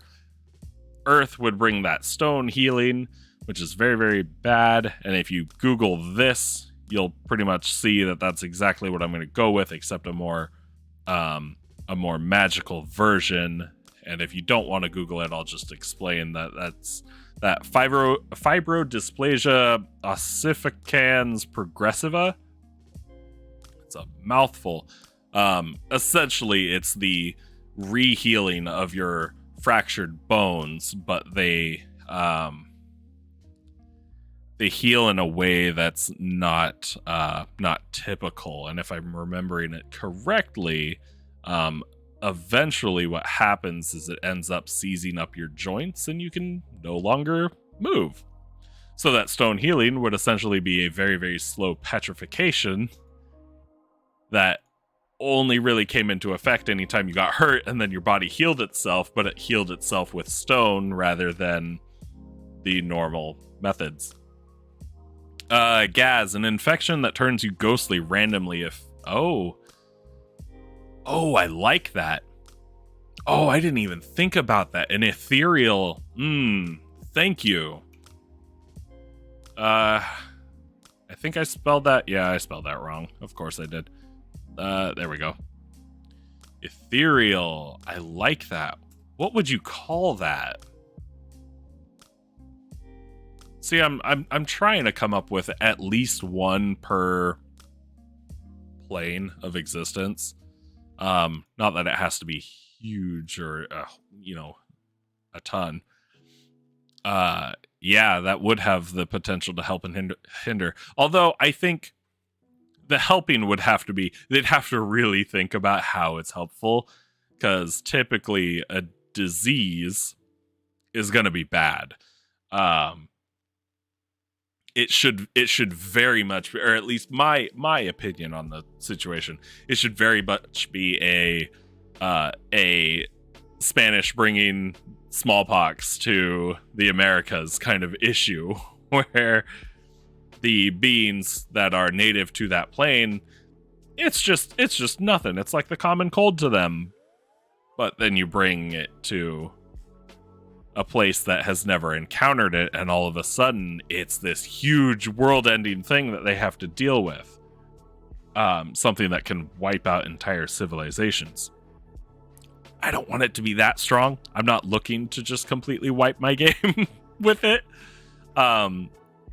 But I do want it to be something that is negative, has the potential to just straight up kill them, and by them I mean literally anybody in my world, whether it's player or NPC, and isn't solvable through normal means. So these would all have to be more magical diseases, or at least that's what I'd like for them to be. That ethereal one, though, the ghostly, randomly turns you ghostly. What if we... You know what? I'm going to build on that. I'm going to build on that a little bit. And I'm going to say... it just slowly turns you ethereal. It just slowly turns you ethereal. It slowly turns you into a ghost. You, over time, however long it is, you lose your physical form. And once your physical form's gone, obviously, there's not a lot that they can do to help with that.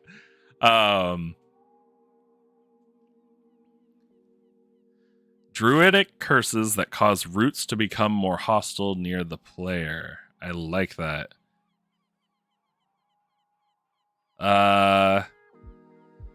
Invisius Poltergeisty.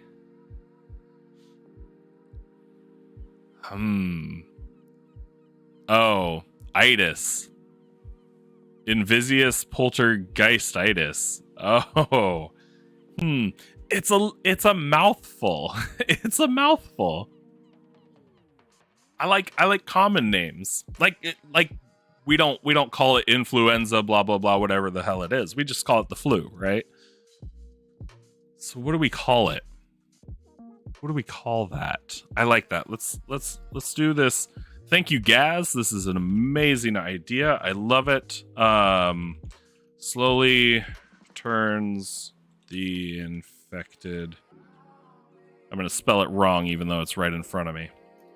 There we go. Slowly turns the infected ethereal over time. What the hell do we call it? We'll call it, I'm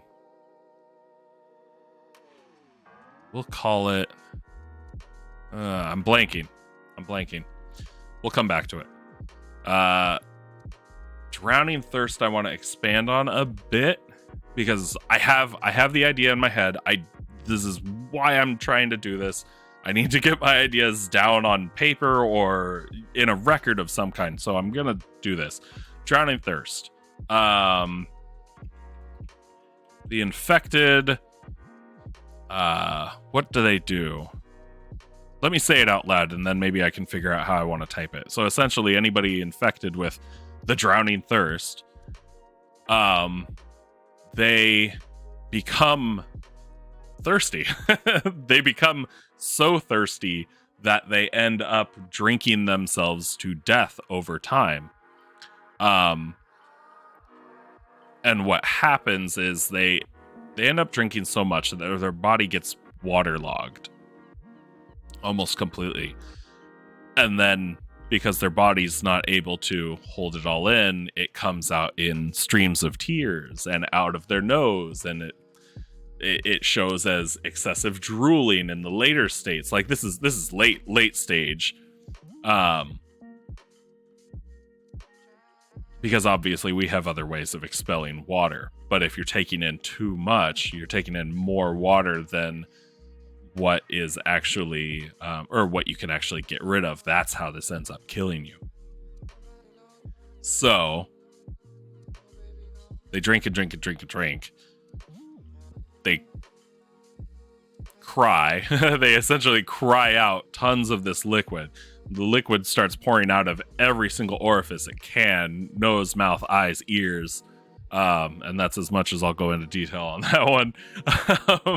But then eventually it becomes too much for their body to handle, and they pass. Another idea that I had for this is the cause being that it is a literal virus. Well, okay, maybe not a virus, but it is a literal creature. We'll say creature, because we can consider viruses creatures, right? It's a creature inside of these people.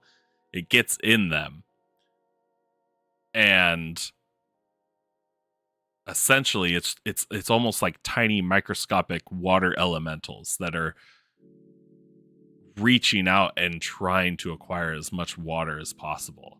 And that's what this Drowning Thirst is. It's an infection of a water elemental. Gaz, you say random spontaneous combustion causing the player to ignite in flames. Pyromancer's Pain. Yes. So this is great. I actually have that. I already have that. My combustion fever is actually people who get infected. They end up with a fever that is just, it's so hot and intense that these people almost become they become so hot that you actually almost get hurt just from coming into physical contact with them. And eventually, once the fever progresses far enough, they just burst into flames, and that's how they die. I think that was the very first one that I actually came up with. I think that's the first one that popped in my head. And when it did, I was like, oh, I should continue this and, make more of these. So that would be the combustion fever, is just spontaneous combustion. Drowning thirst.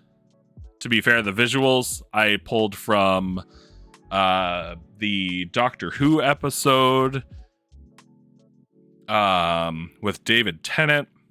I think it was one of the special episodes on Mars. That's all I'm going to say that way, because I don't want to spoil it for anybody.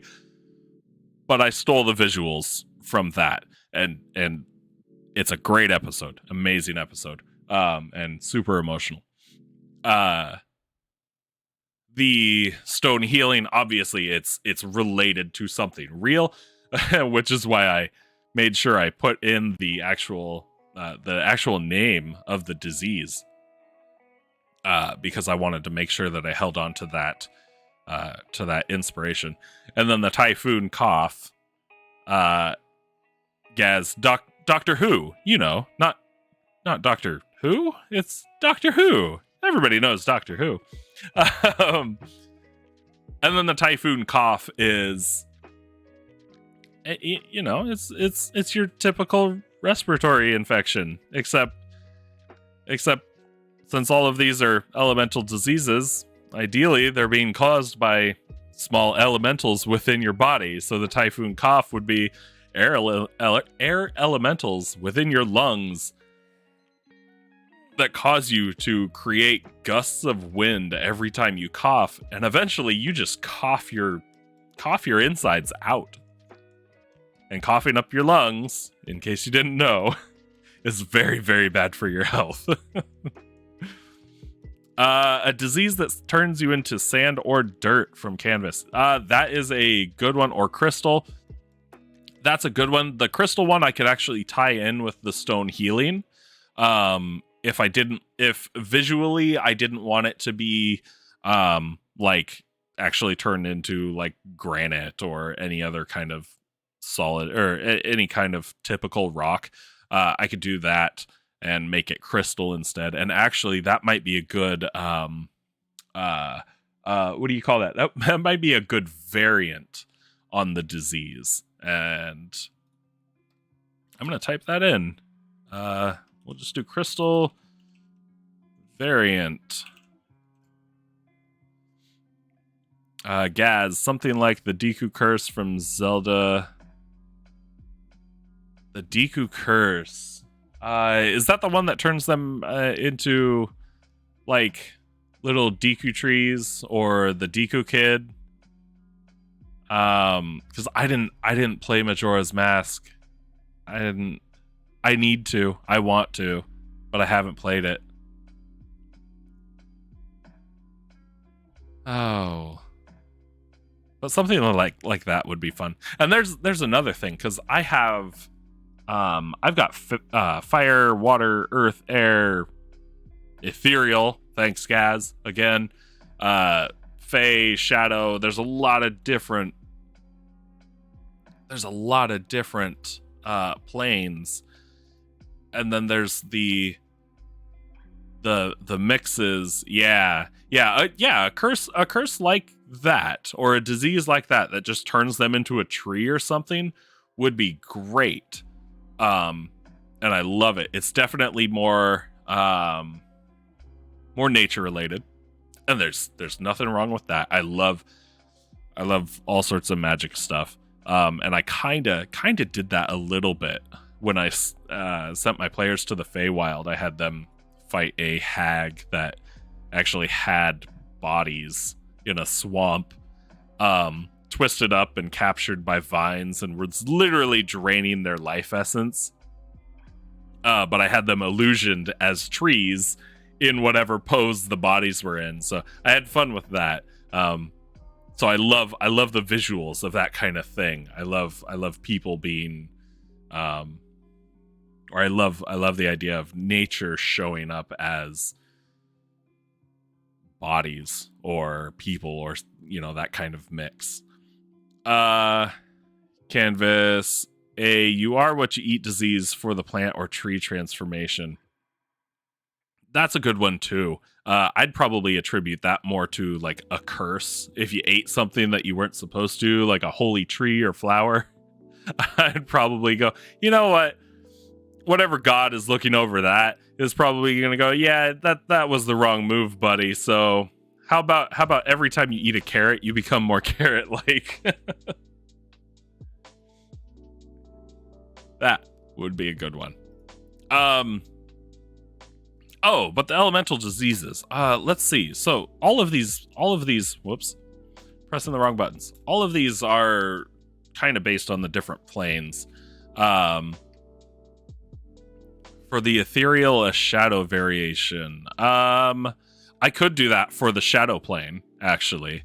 Or for the Shadowfell. Maybe. No. Yeah, actually, I think I would do. Yeah, I'll do a shadow variant as well. That's good. I like that. Oh, if I can spell, that is my downfall here. So elemental diseases. There's a mix. There's always a mix. I know that. And if I can find it, yeah, I know it's in the player's handbook for 5th edition. You can find it all over the place. You can find images of it online. The mixture of the planes, especially the elemental planes, they usually show the elemental plane as like a wheel with like fire up here, water here, earth, air. You know, they have the opposing ones. But that means that there's mixture on those borders. So, and just because planes are opposing doesn't mean they don't touch. That's another thing. So you would have other diseases from various areas. So you'd have a steam area from the mix of fire and water. You'd have a lava or magma, depends on how technical you want to get with it, from the fire and earth area. Fire and air. Fire and air. If I'm gonna steal from other games, because why not? Smoke. Why not? We did water and fire. Water and earth would be mud. Water and air would be ice. Ice. And then we did earth and fire, earth and water, earth and air would be dust or sand.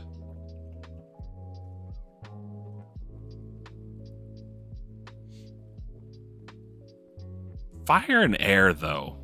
Fire and air doesn't really work, does it? It wouldn't be smoke. I don't like that. I don't like that. Because what actually happens when you mix fire and air? Because if we look at these, if we look at these 4, fire, water, earth, air, technically they all have temperatures to them as well. Fire's hot, water's cold, earth, technically, I think is considered hot, while air is considered cold. Yeah, Fire-nado. It would be a Fire-nado, but it's not. Because when you have fire, when you look at forest fires, when you have fire spreading throughout a forest, cold air comes and hits, you end up with the heat rising from the fire and the cold air from the wind. And that typically results in lightning, doesn't it? So maybe instead of smoke, we have lightning?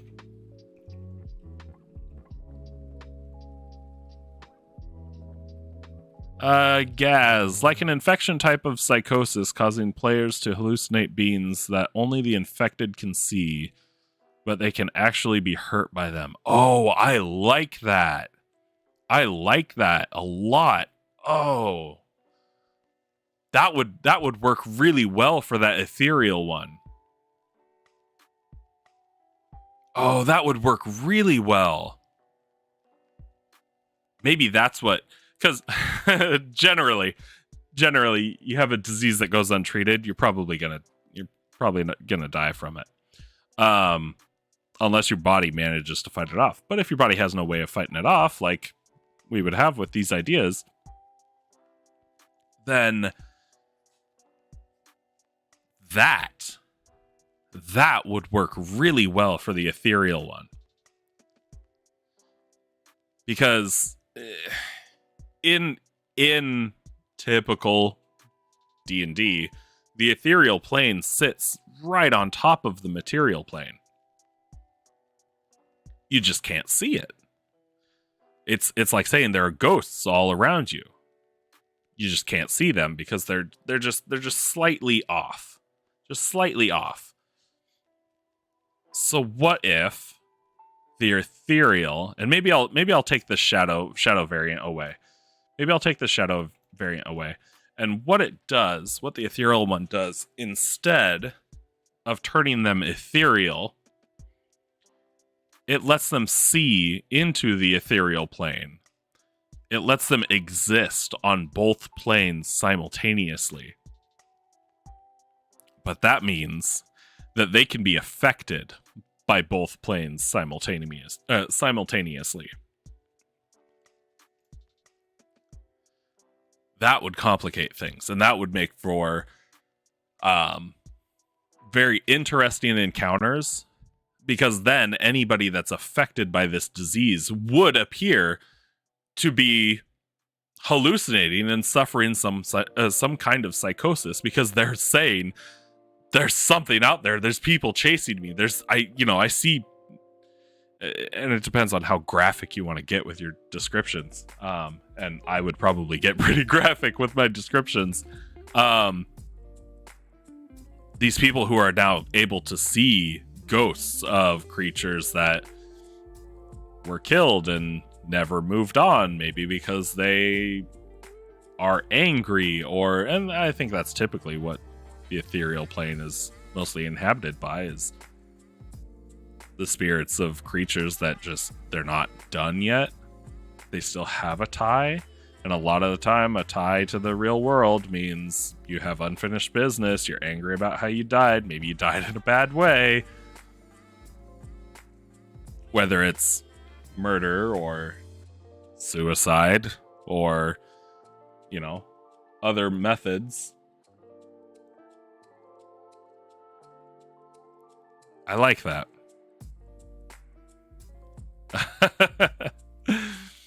I'm sorry to hear that, Gaz. I enjoyed your ideas. I genuinely did.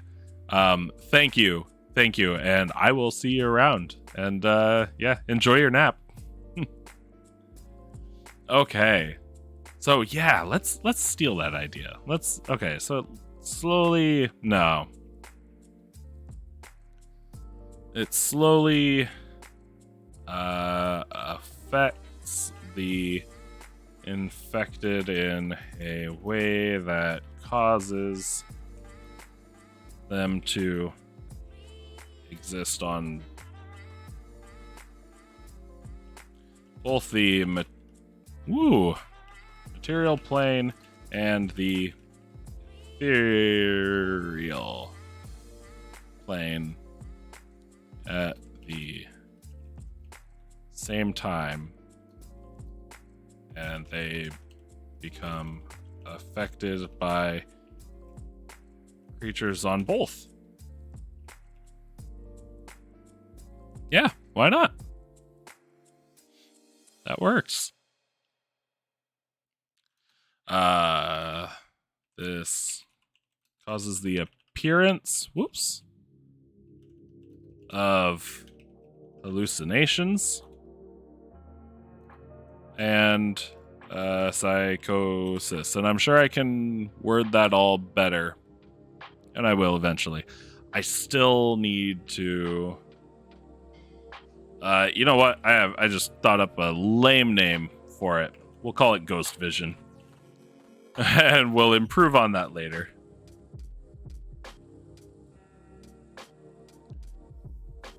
Let's keep my formatting the same all throughout it. Canvas. An infection of the pineal gland that opens the frequency of ethereal, medically speaking.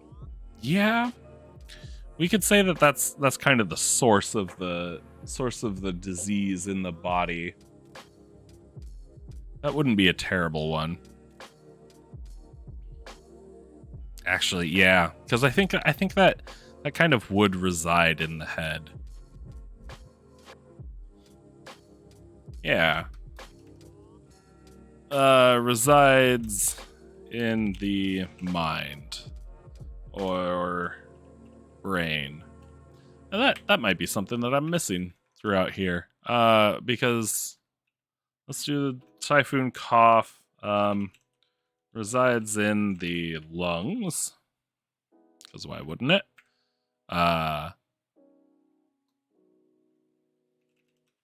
Resides in the bones and skin.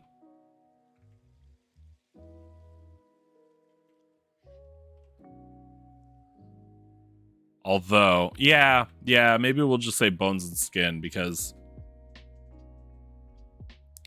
if I say that it affects the organs as well, that means blunt force trauma would really, really mess up people's brains and internal organs, and that would kill you real fast.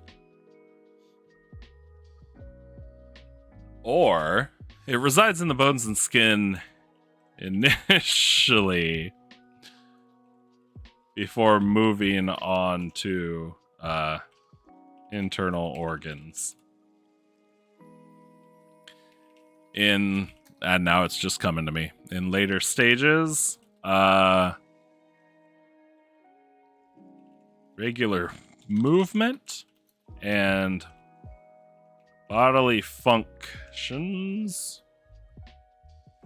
cause the disease to progress. There. That's even worse. I love that. And we say later stages because we don't want these effects right away. It has to start small. It has to. Because if it doesn't start small and it's a instant kill, then it's just no fun, especially if I want to infect my players with it.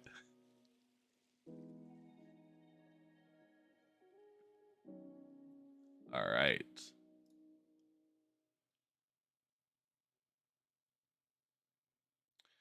What else? What else? I can expand on the typhoon cough.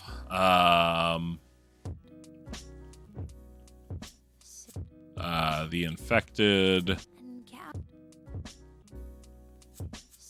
develop a cough and eventually coughs become powerful enough to there's no L in produce gusts of wind that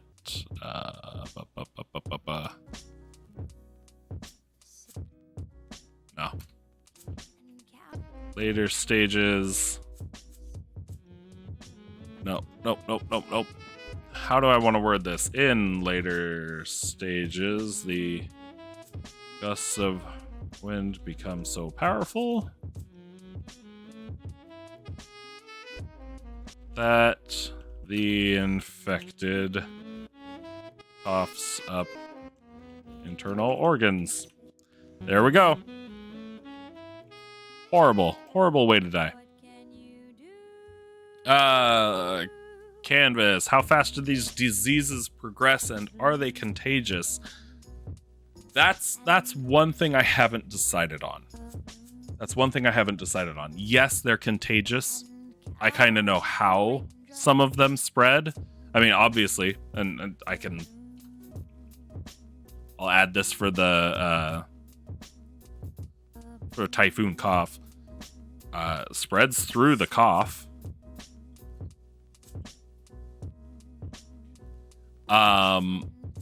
yeah, they're contagious. Progression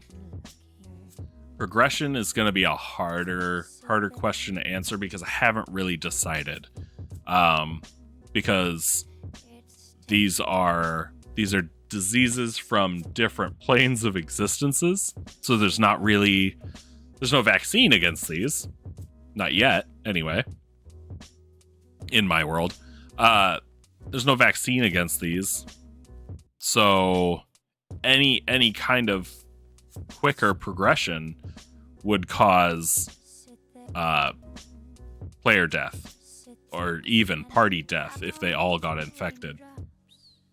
It would also depend on the characters. I'd say it would depend on the character's constitution and how well their body would maybe be able to initially fight off a elemental infection, but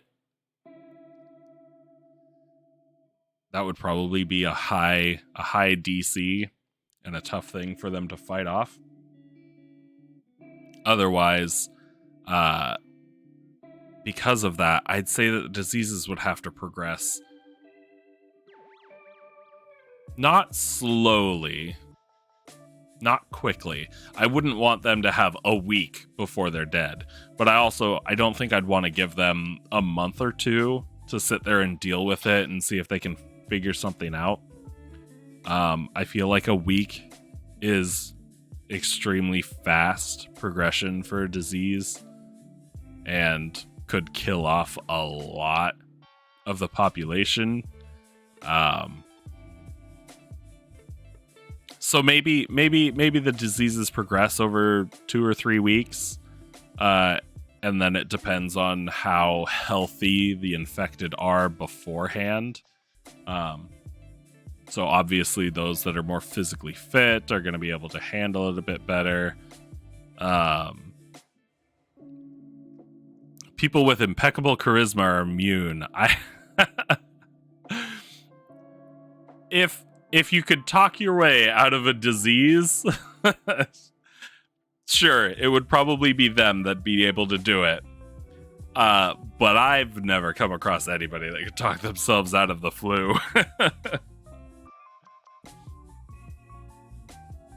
All right. Let's see. Yeah, let's expand on these before I try tackling these. And really, I only came here to do this, but hey, progress anywhere is progress. So, Drowning Thirst, the infected are afflicted. Good use of words. Infected are afflicted with an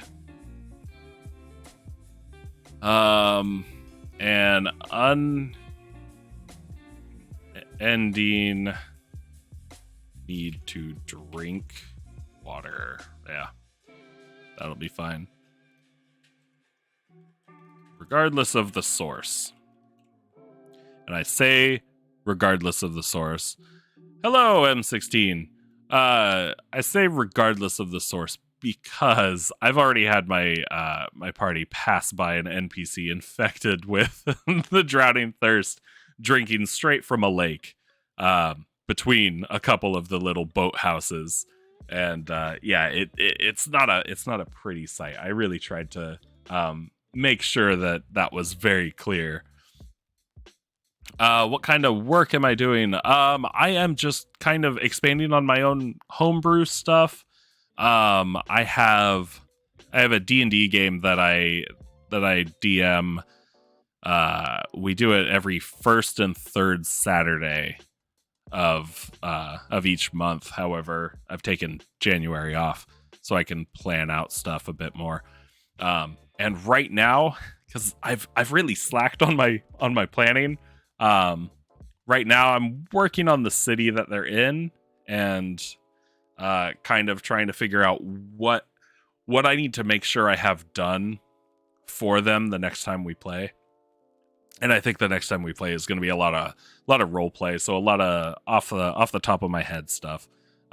But all of this planning stuff and various things that are within my world kind of led us to my diseases page, where I'm just kind of filling out more information on the elemental diseases that I've tried to come up with, and I've gotten some really good ideas, and we've really expanded on stuff. I just DM occasionally. One of my players will want to run a one shot, and I'll get to play. But I've kind of filled the forever DM spot for our group. Not that I'm complaining, because I really do love it. I love being able to be creative and come up with all these ideas, and have my players interact with the world that's pretty much just in my head for now, until I can get it all typed out. So, filling out drowning thirst. Infected or afflicted with an unending need to drink water regardless of the source. As the disease progresses, water begins leaking out of the... Is that how you spell orifices? It is! Leaking out of the orifices on their face. And then I'll do eyes, ears, nose. I spelled nose wrong somehow. Mouth.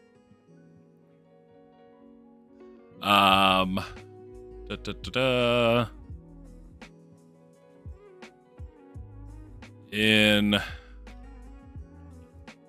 M16, you only DM'd a couple of times, but mostly you play. Oh, nice. Curious, do you play 5th edition, or do you play any other editions? Or is it Pathfinder? There's so many TTRPGs out there. What do you play? In later stages, the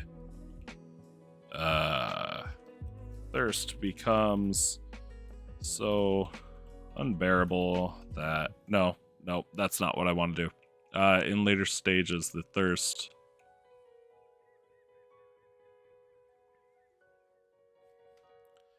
becomes too much, and the infected drink themselves to death.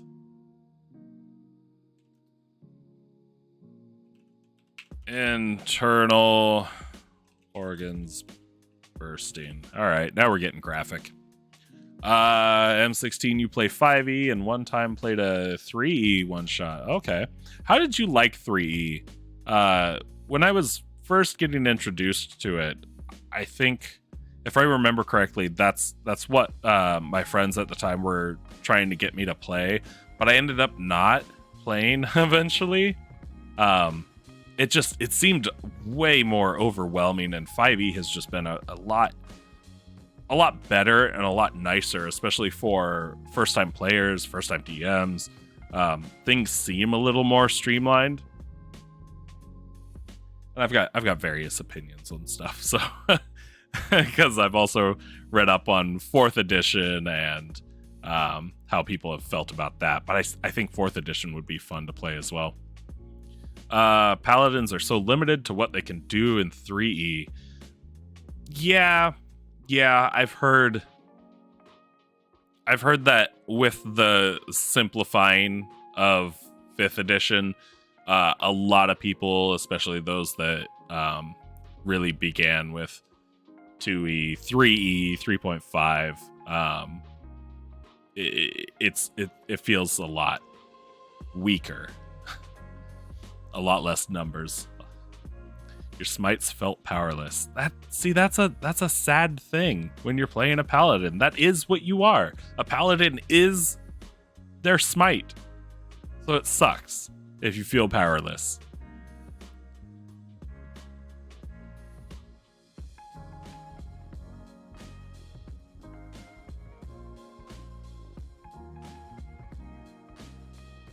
Huh.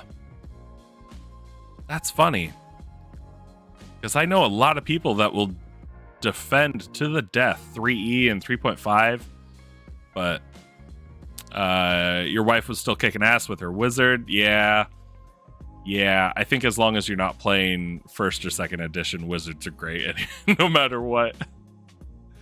But if you want to play first edition as a wizard, you better have a backup character.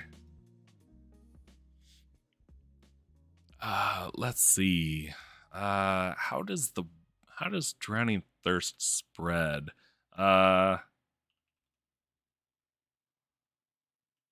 Yeah, we're gonna say it spreads through bodily excretions. I don't know if that's the word I want to use, and I'm pretty sure I spelled it wrong anyway. T? No. See, I spelled it so wrong. I think it's T. Yeah, it's T. Through bodily excretions, saliva, blood, and infected water. Which is why this disease is so terrible for this city right now. Because the city was literally built on a lake. Horrible. All right. And then have spreads. Yeah, that's fine. I guess we can build on the combustion fever a bit. M16. Those are the classes you chose most of the time. Played fighter. All you did was damage. That same session, your wife tried bard. And you agreed to just stick to the classes you love and are good at. You know what? There's nothing wrong with that. My wife, she has played multiple characters, and I'm pretty sure they have all either been rogue or ranger. And that's fine. That's fine. We play the game to have fun, right? That's the whole point. That's the whole point. And that's why I DM. Because I have fun DMing. I have fun coming up with this stuff. I have fun torturing my players and throwing random stuff at them because I've thrown creatures at my players that have been right out of the books. But I also, especially for like my boss monsters and stuff like that, I also love to tweak their stat blocks. I love to tweak them. I love to throw something at them that they're not expecting. Not that of the 4, not that 3 of them would actually know what's in any of those stat blocks, but one of them looks at stuff. He DM'd for our group before I did, so I know he has some knowledge. So I like to tweak stuff just a little bit. He's really good at not metagaming, which is great. It's hugely appreciated. But yeah, I gotta mix it up every once in a while. And yes, DMs be like random bullshit go. We are very much the Moon Knight of the table. Okay, so I'm gonna finish this combustion fever because now I'm into my diseases and I got a little distracted from what I originally came here to do, but that's okay because I've still got 3 weeks to get it all figured out for our next session. Combustion fever disease causes high body temperature. I cannot spell today. My typing is terrible. Disease causes high body temperatures and fever.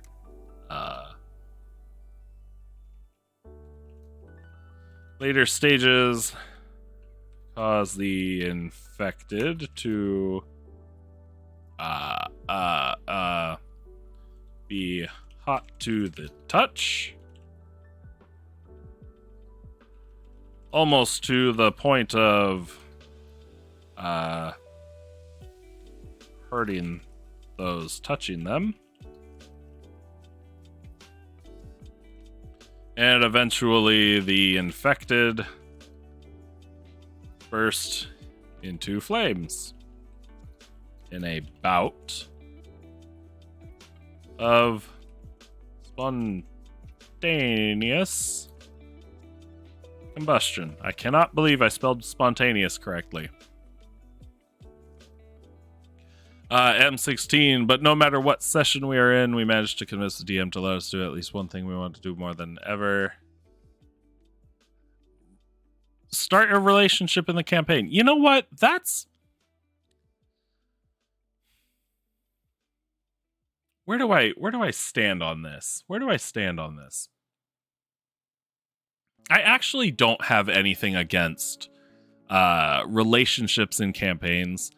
I've watched enough videos and I've read enough horror stories to know that relationships in game can be really, really bad, but that's pretty much only because one player wants it and the other doesn't, or one player wants it and the rest of the table doesn't, or one player wants it and the DM really doesn't want it.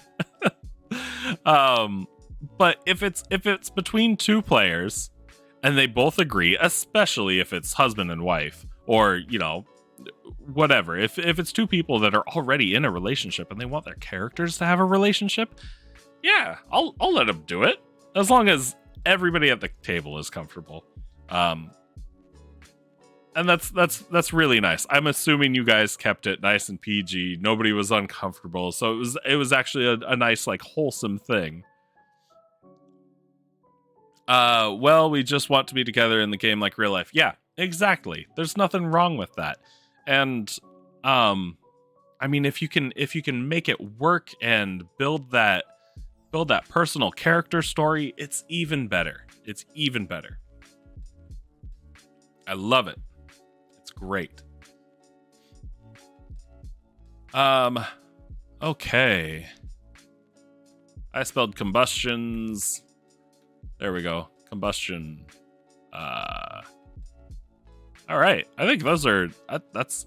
I didn't have anything written for those 5 at the beginning. Yeah. Nothing bad happens.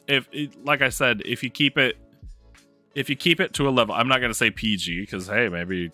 I don't know your table. I don't know your group. But as long as everybody's comfortable with whatever's happening...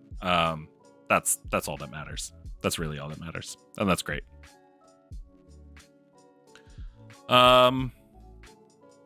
Okay. This is good. I've gotten more stuff here. Ethereal. This one was great. I love this one. Don't need an M there. I am going to expand on this. Eventually, death comes due to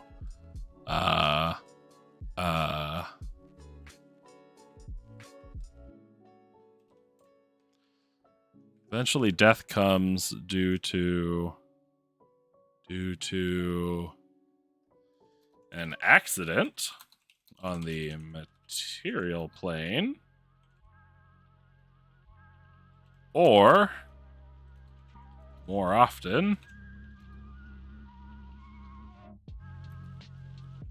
a creature on the ethereal plane.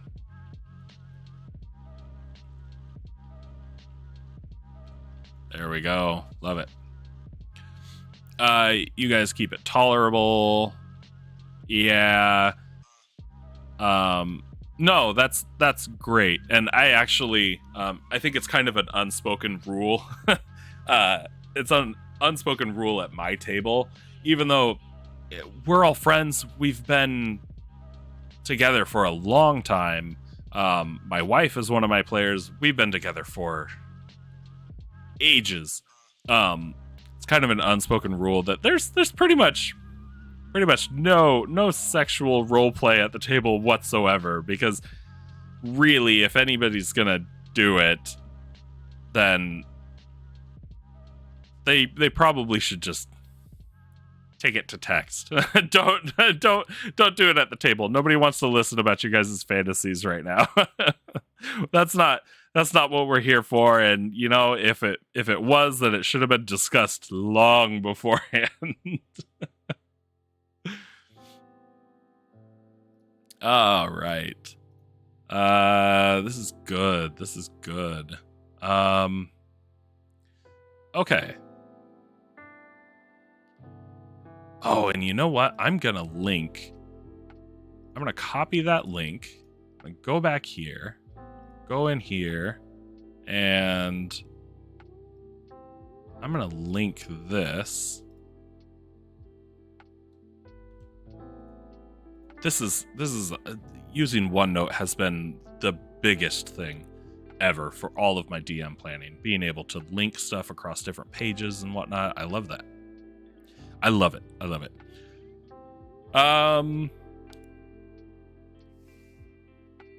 Reminds you of the time your best friend seducing a dragon. That's a weird one. That's a weird one, right? Right? Because the only way that would really work, like normally it's just like, oh yeah, I'm gonna bang everything I can. I'm that super charismatic bard and everybody's attracted to me. But you gotta think about it. Like, you really want to bang a huge dragon that might be dripping acid or spewing flames? Or even just has an aura of cold around it? I don't know if I could make that work physically. But it is fun. That's kind of on the DM though. How did that turn out, by the way?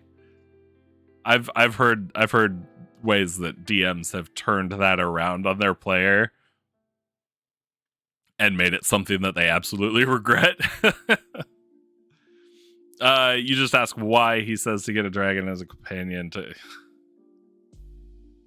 All right, that's fair. That's fair. You know what? Then it's not about the sex. It's about the companionship and the relationship you can build with a creature that has a horde of gold and magic items.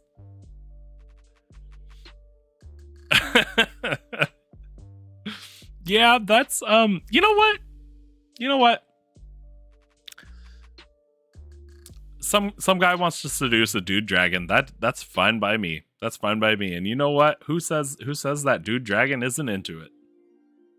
There's nothing wrong with that. Plus, most dragons know polymorph, so doesn't really matter. Oh, that's terrible. See, now I'm encouraging it. Okay. Where are we? Okay, so my players, they got to this city. City's pretty much wrecked, right? The place is flooded. They've got people infected with a disease. They've got undead sneaking in, actually. They had to deal with that.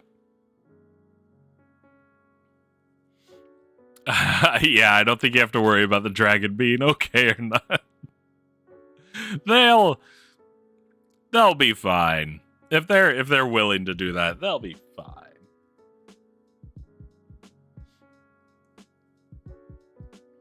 All right. Let's see. So I got to this city. There's bad stuff happening, but they're not gonna. I don't. Canvas, I don't think you want to milk a male dragon. It's like that meme. Some I don't know what kind of activists they were. I'm not gonna make assumptions. But somebody complaining about how a bottle of milk listed the names of all the cows that they had there, or that they got all the milk from, and all the names were female for obvious reasons. And their complaint is something about how all of the names are female, and of course none of them are male. And somebody just comments, I don't think you want to drink the milk from a male cow. I think that's about how it would go with dragon milking.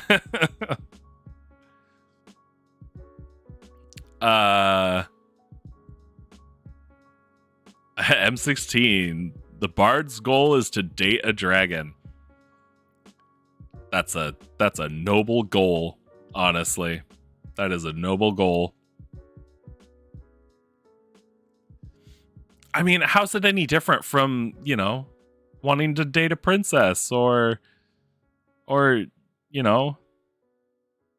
queen or an empress or anybody else of a high stature, or even not even that, just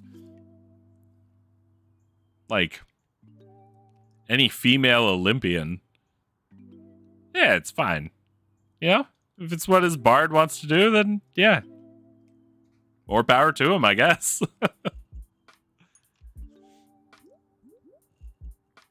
Okay. Let me see here. So I got these current issues. I got the flag. I need this. I need to expand on Ergon since they're gonna go meet him.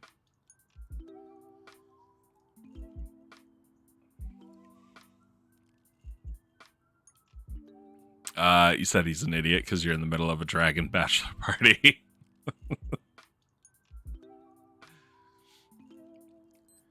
That's yeah. That's probably not the best place to try to hook up. Ergon. He's gonna be robed in dark greens. Let's give him a gold chain.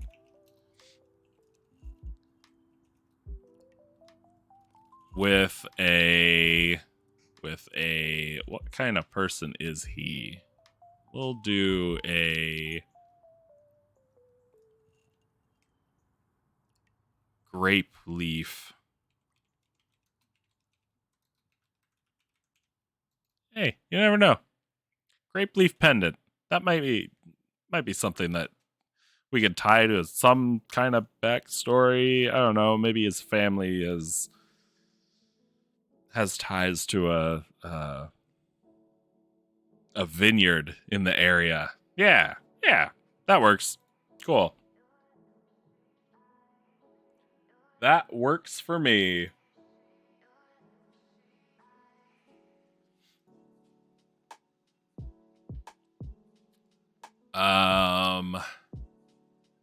Oh, is he tall? Is he short? I like to imagine him real thin and lanky. Tall. Yeah, we'll do that. Thin, tall, balding on top. Clean shaven. Why not? I think too many people in my game have facial hair. And he has thin, round spectacles at the end of his nose. Why not? Because he's old. He has trouble reading.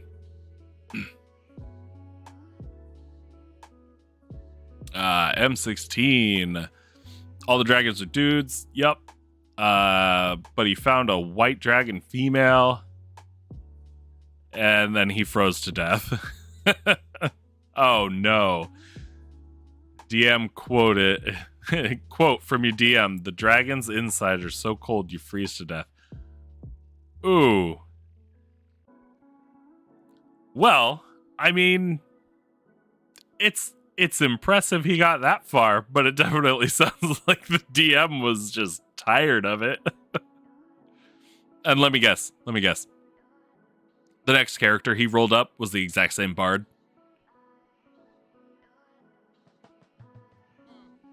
That's the sign of, somebody who's really dedicated to the cause.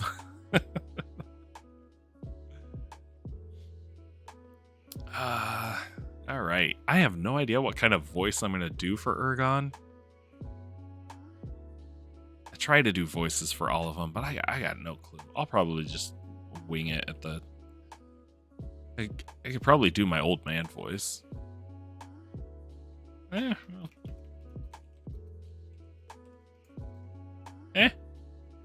mark any kind of notes we might have here.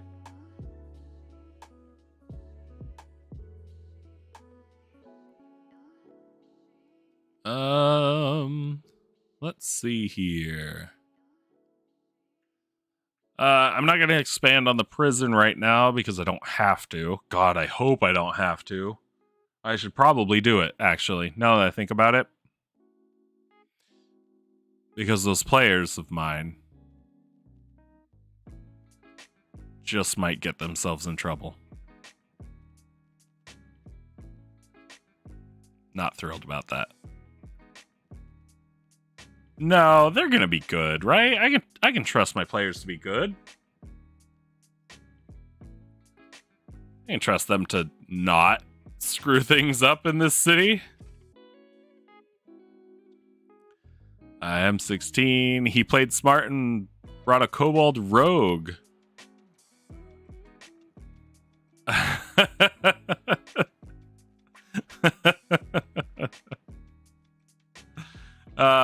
That's good. That's good. I like that. All right. Maybe this is all I really need to do for that. Where are they going to go afterwards? Oh, no. Oh, no. That's right. They go other places, too. I might have to look at my map. Where is my map? Ah, here's my map.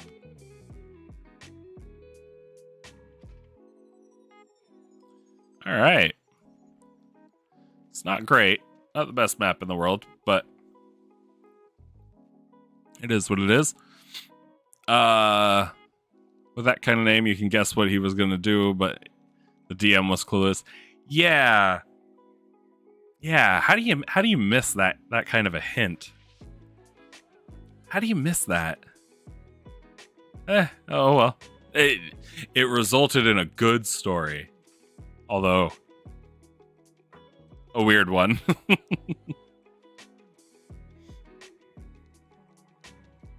Okay, so I think if I remember correctly,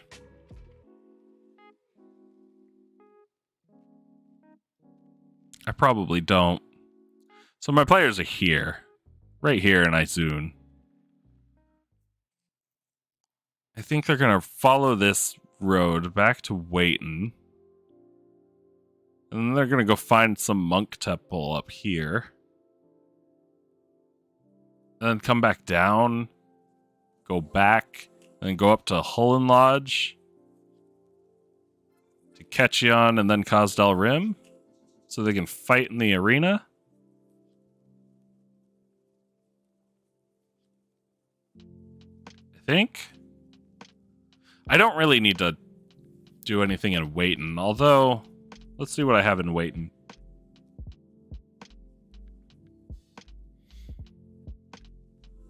I've got some stuff. It's not bad.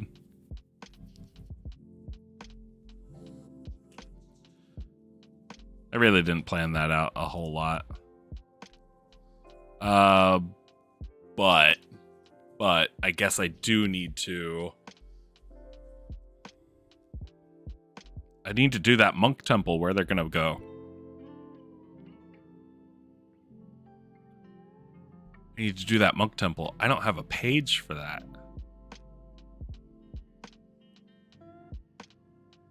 I could do it a sub page for one of these. Maybe not. Maybe I'll just do its own page. That'll be fine. I need to update this picture. I need to update this picture with all the other little pieces of information that I've come up with it. Or come up with for it.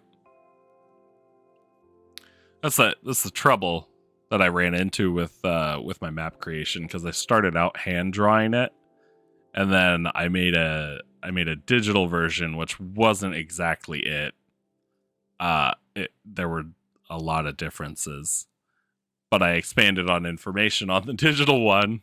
And then I went back and I was like, okay, I want to redo my hand-drawn one. And I ended up getting a little creative with it, scanning it in and erasing, just editing the picture and erasing some of the various details. And then I went in, printed that off, continued my hand drawing, expanded on it a little bit more, but I didn't have all the labels and whatnot. Now, now my final version of my map has me putting little sticky dots all over the place for various things, and I'll have to write up a whole legend for that. It's a lot of stuff. A lot of stuff.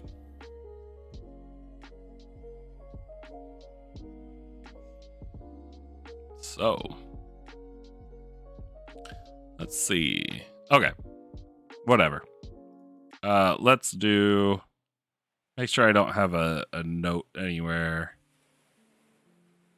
Shattered Islands. Okay.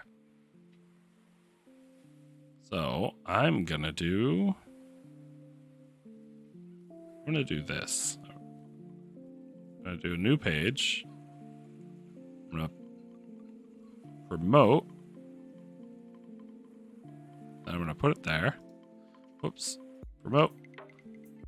Then I'm gonna go Temple of the Wild Soul. There's no D.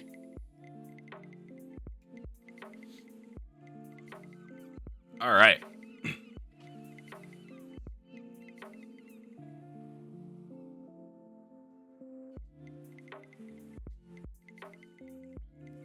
So, what am I going to put here? It's kind of one of those situations where I know what I want to put in here, but this is also kind of the point where I'd actually get my graph paper out and I'd start creating a map for it. Because I like to create the maps of a lot of my more dungeons, which I guess that's what this would be. I want to create a map of it before I start filling out details, because it's easier for me to look at a space and go, okay, I know what's going to be in there. I should really find a program, and I know they have a few of them that help with map making.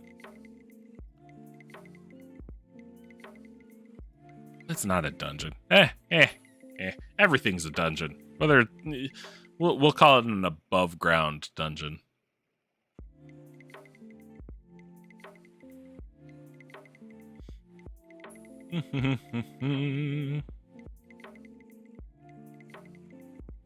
All right.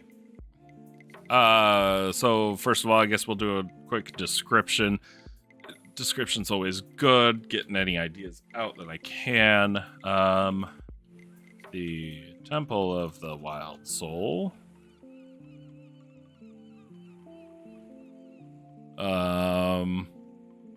Is a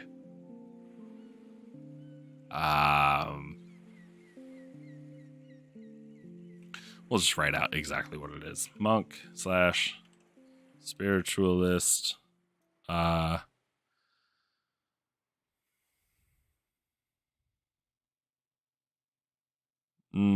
No. Don't erase it. Is home to monks / spiritualists that boy, I really can't spell.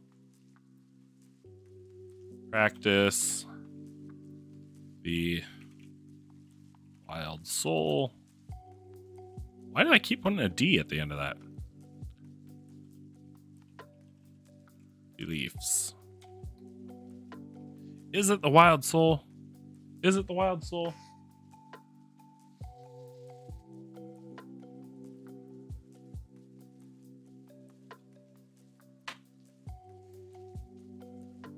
All right. I need to check my books.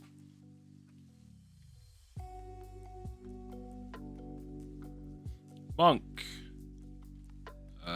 Drunken Master. Sun Soul Kensei. It's not in this book.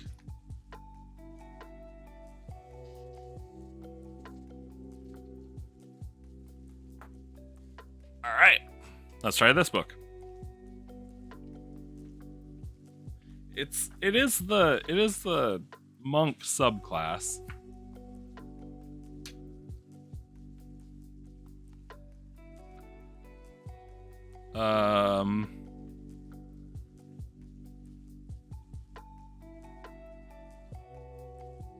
Oh no.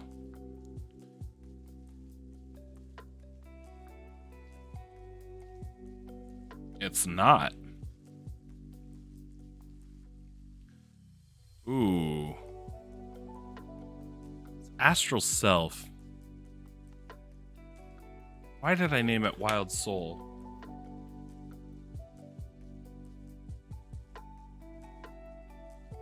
I think I'll wait. Yeah. I think that's why I named it.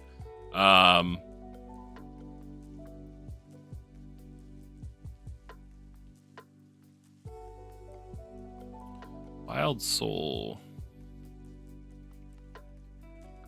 Monks. Practice. Astral Self.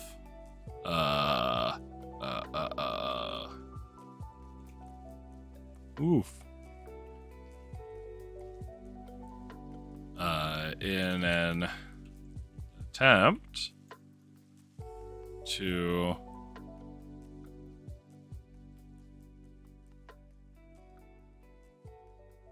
Wild Soul. What is that? I think I completely blanked on what it is. Whatever. I'll write stuff and fix it later.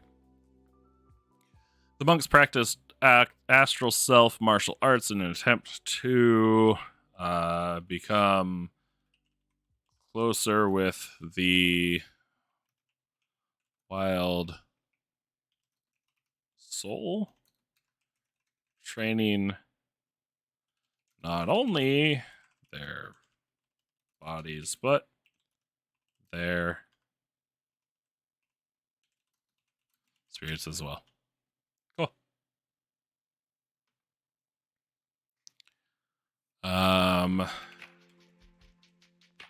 We'll do a section for leadership within the temple. I think that's really about it.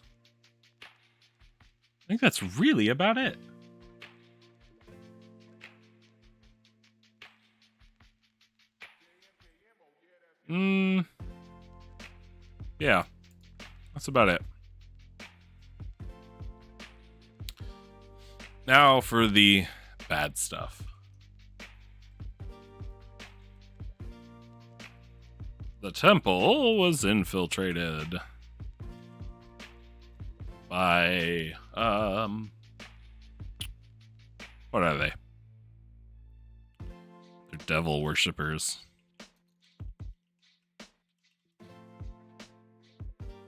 Of course they are. Under the cover of night, summoned multiple devils to the temple to raise it to the ground in search for the treasures hidden within. And we can call it a temple. It's not a huge, like, it's not a huge place. More monastery than temple. At least maybe from the outside.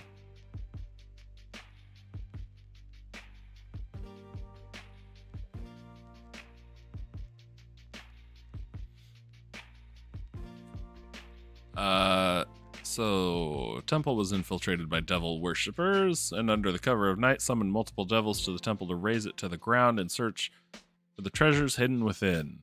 Okay. Not bad. Now what's hidden within? What do I have hidden within? Let's say monastic. I don't need to capitalize the whole thing.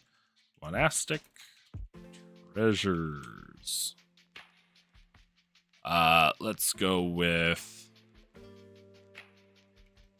We'll kind of break it up into sections. Artifacts, money. I mean, yeah, sure. Most monks, most spiritualists, they don't really need a whole lot of money, but these folks aren't living off the land up in the mountains too much. They still need money to come down and trade and whatnot. We'll have to figure out how they get their money, though. And weapons. Sure. Artifacts, money, weapons.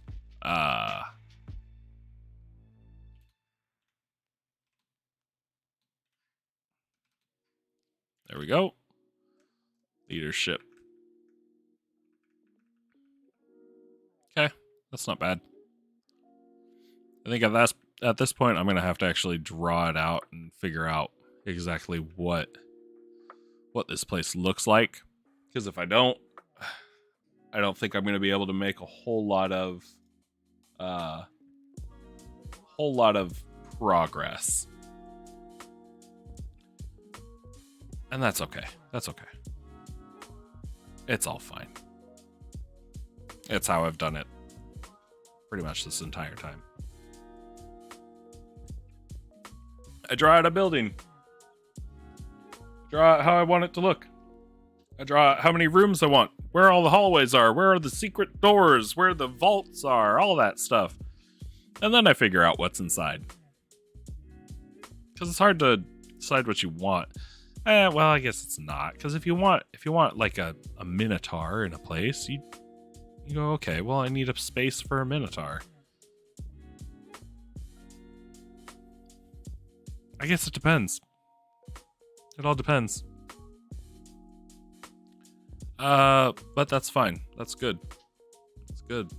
I'm happy with this. I'm happy with this. I think we need to write out Hullen Lodge as well.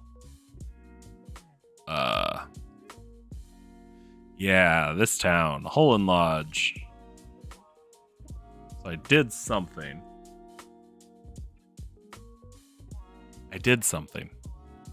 Because I wanted to expand on I wanted to just expand on my world a bit and make sure that a lot of the different cities and towns all felt different. Canvas Freedom sounds like a nice place to find really great spell books. Where? The temple?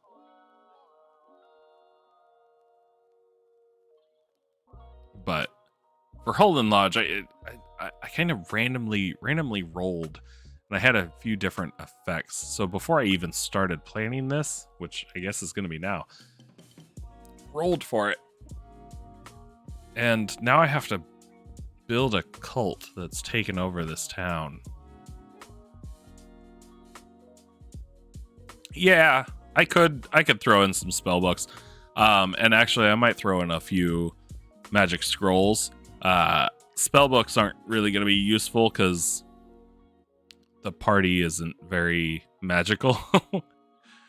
But spell scrolls I can do because I let pretty much anybody be able to read spell scrolls and use them as long as they're able to pass a check to do it. Because obviously if you don't know magic, then it's going to be really hard to read magic writing. Okay, so cult mentality is taking over the town. I don't think I want it to be super obvious. I don't want the cult to like lock down the city. Because I think a good cult doesn't completely isolate themselves. It doesn't make them they don't make themselves look like a cult. They're open and welcoming to a lot of people. So if we do cult mentality is taking over the town, we'll say the leadership is affected. But the town still welcomes outsiders.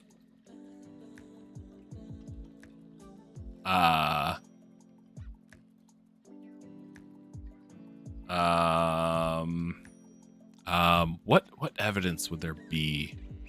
There's got to be some evidence, though, because it would have to be weird.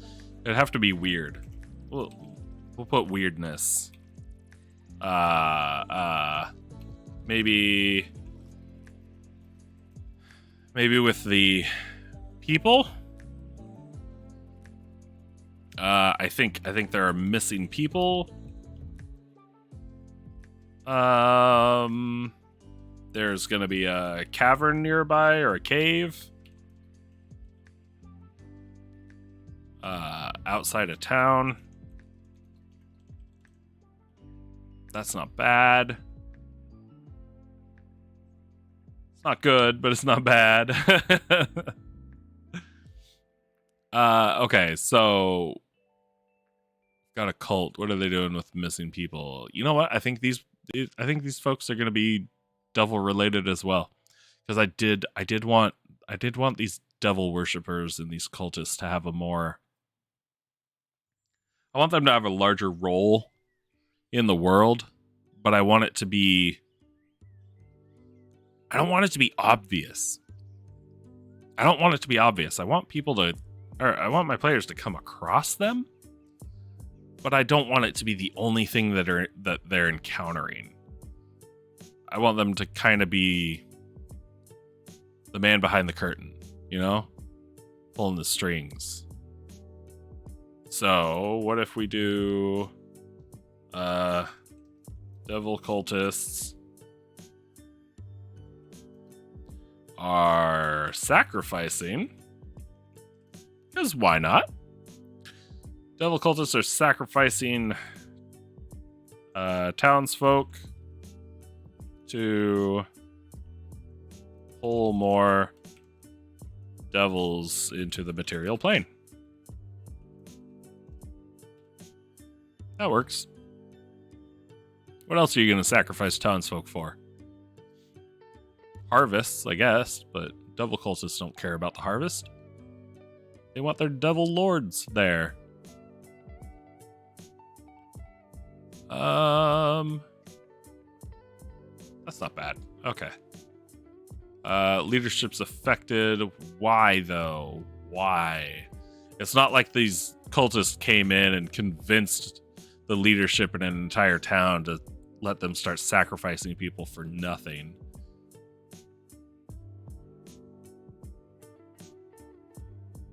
Maybe they're getting paid. People in town could behave like they're in a musical. How? Like, I am not.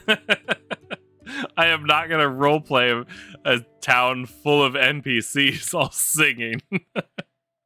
Oh, God. And I'd have to write I'd have to write songs. Unless I just want to do, Beauty and the Beast, Belle running through town, singing about how terrible it is to live in that town and how everybody's boring.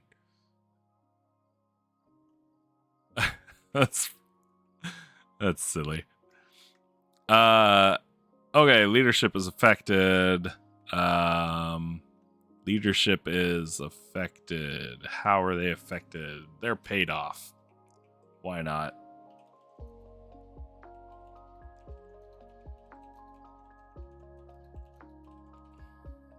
Why not? The town, but the town still welcomes outsiders. Missing people. Mostly outsiders. Why not? People traveling through town go missing. Who's going to care that much?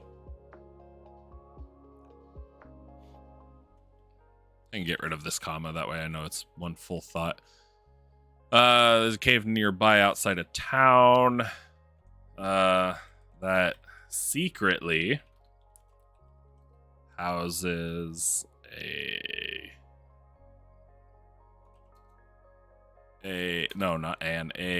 sacrificial altar.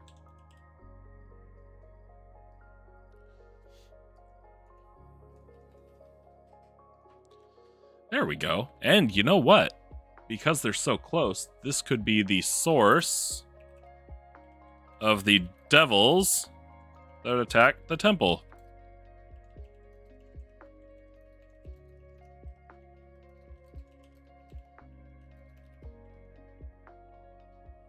I don't know what a tremple is. There we go. Not bad. Not bad.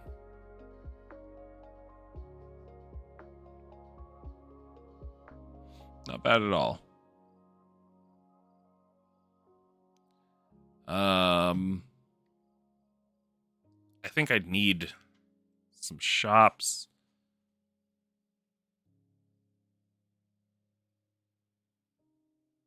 Oh, I need to look at my map too. So I'm also going to need a page for what happens between Izun and Hullen Lodge. Or God, Felzan if they decide to go there.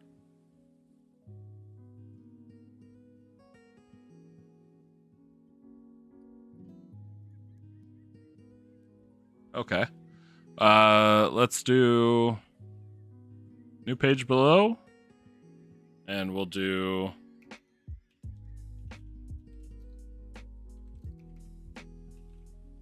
there we go.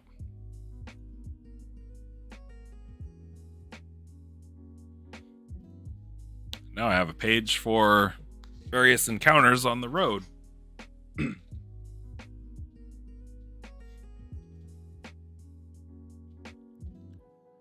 All right. My time is quickly coming to a close. What do I do? I honestly have no idea. However, if they're getting that close to the undead front, who says they can't encounter some stray undead that may have wandered past the defenses?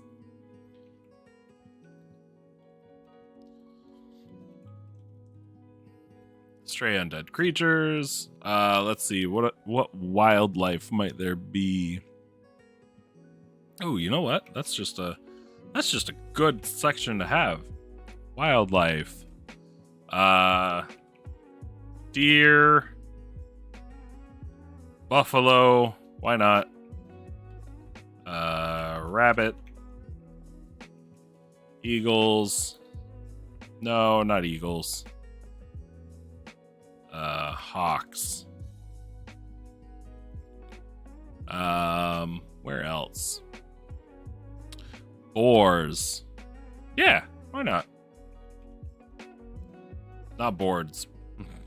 Boars. Ooh, snakes. And maybe that's good for right now. Bandits are always a good one.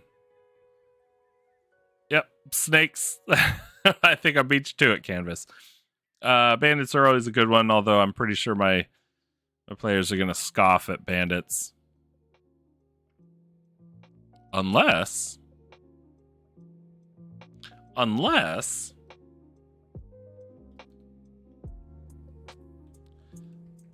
devil possessed? Or demon? Ooh, no, I think demon. I think a demon would rather possess than a devil.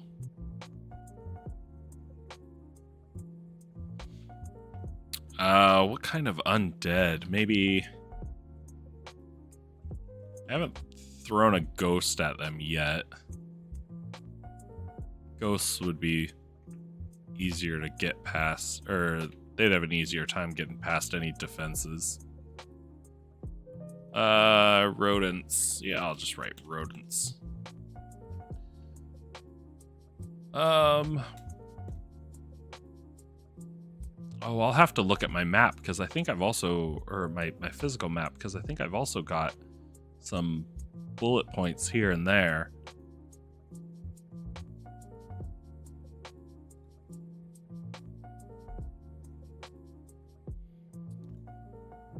Which means I have stuff planned, kind of.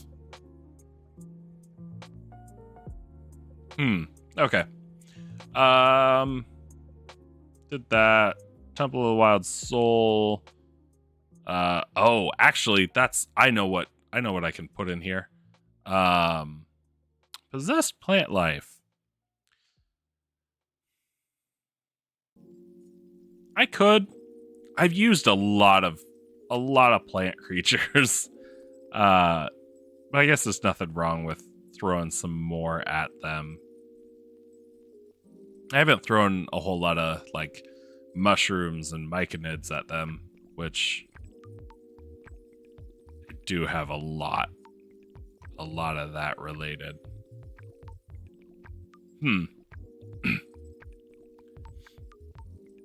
Oh, but let's see. I had an idea for this. I actually know what I want to put in here. And I have, you can do that. Random notes. Oh God, where is it? Homebrew magic items. Here we go. Did I come up with hand wraps of the trainee? Here we go.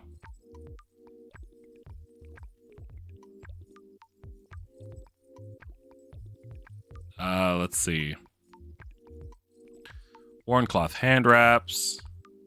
Wearer gets +1 to unarmed attacks and damage. On a crit, they restore a key point, or on a crit success, they restore a key point. On a crit fail, they restore a little bit of health.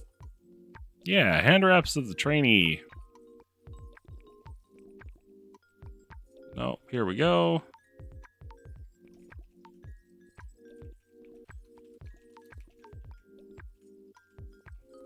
Nice. Money. I guess they'd have some coin. They'd probably have copper. I'm really not going to give my players a whole lot of money because they already have way too much. So let's say let's give them 235 copper. We'll give them 42 silver. And 8 gold. They don't need money. They don't need money. And they might leave that money behind. Weapons, though. And you know what? I'll probably add in extra artifacts and whatnot. Weapons, I could do.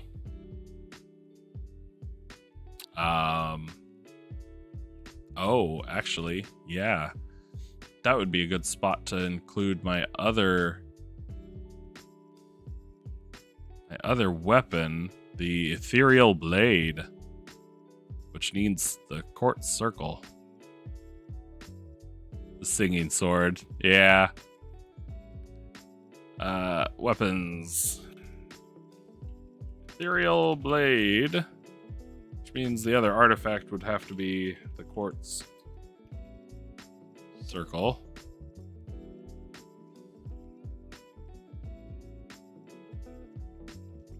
Any other weapons that I could throw in there? Maybe not. Maybe. We'll see. Obviously, I'm not giving my players that. But because I don't want them to have it right now.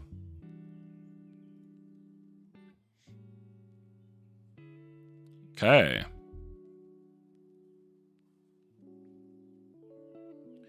You know what? I made good progress today. I made a lot of progress. Wow. This was not this filled out. I've done a lot with the help of everybody else. Could not have gotten this far. Something unconventional like a blow dart gun. Yeah, I could. There's not enough blow dart guns. And actually, D&D blow dart guns are pretty terrible. They're not really good combat weapons. But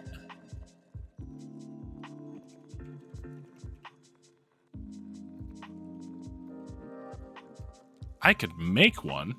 I think I've actually been intending to make a magical blow dart gun that's somewhat usable, or has magical effects that are going to be more usable.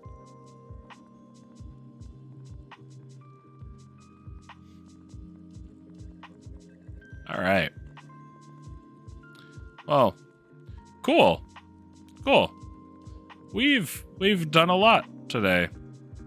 And I think that's where I'm gonna call it for today, because I gotta make sure I get ready for actually going out and hanging out with my friends and doing real D&D stuff.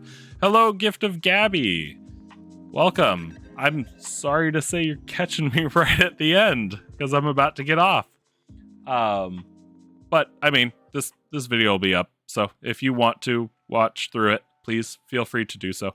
Otherwise, hopefully I catch you next time. I'll be doing this every Saturday for about 4 hours before I actually go and do real life D&D stuff.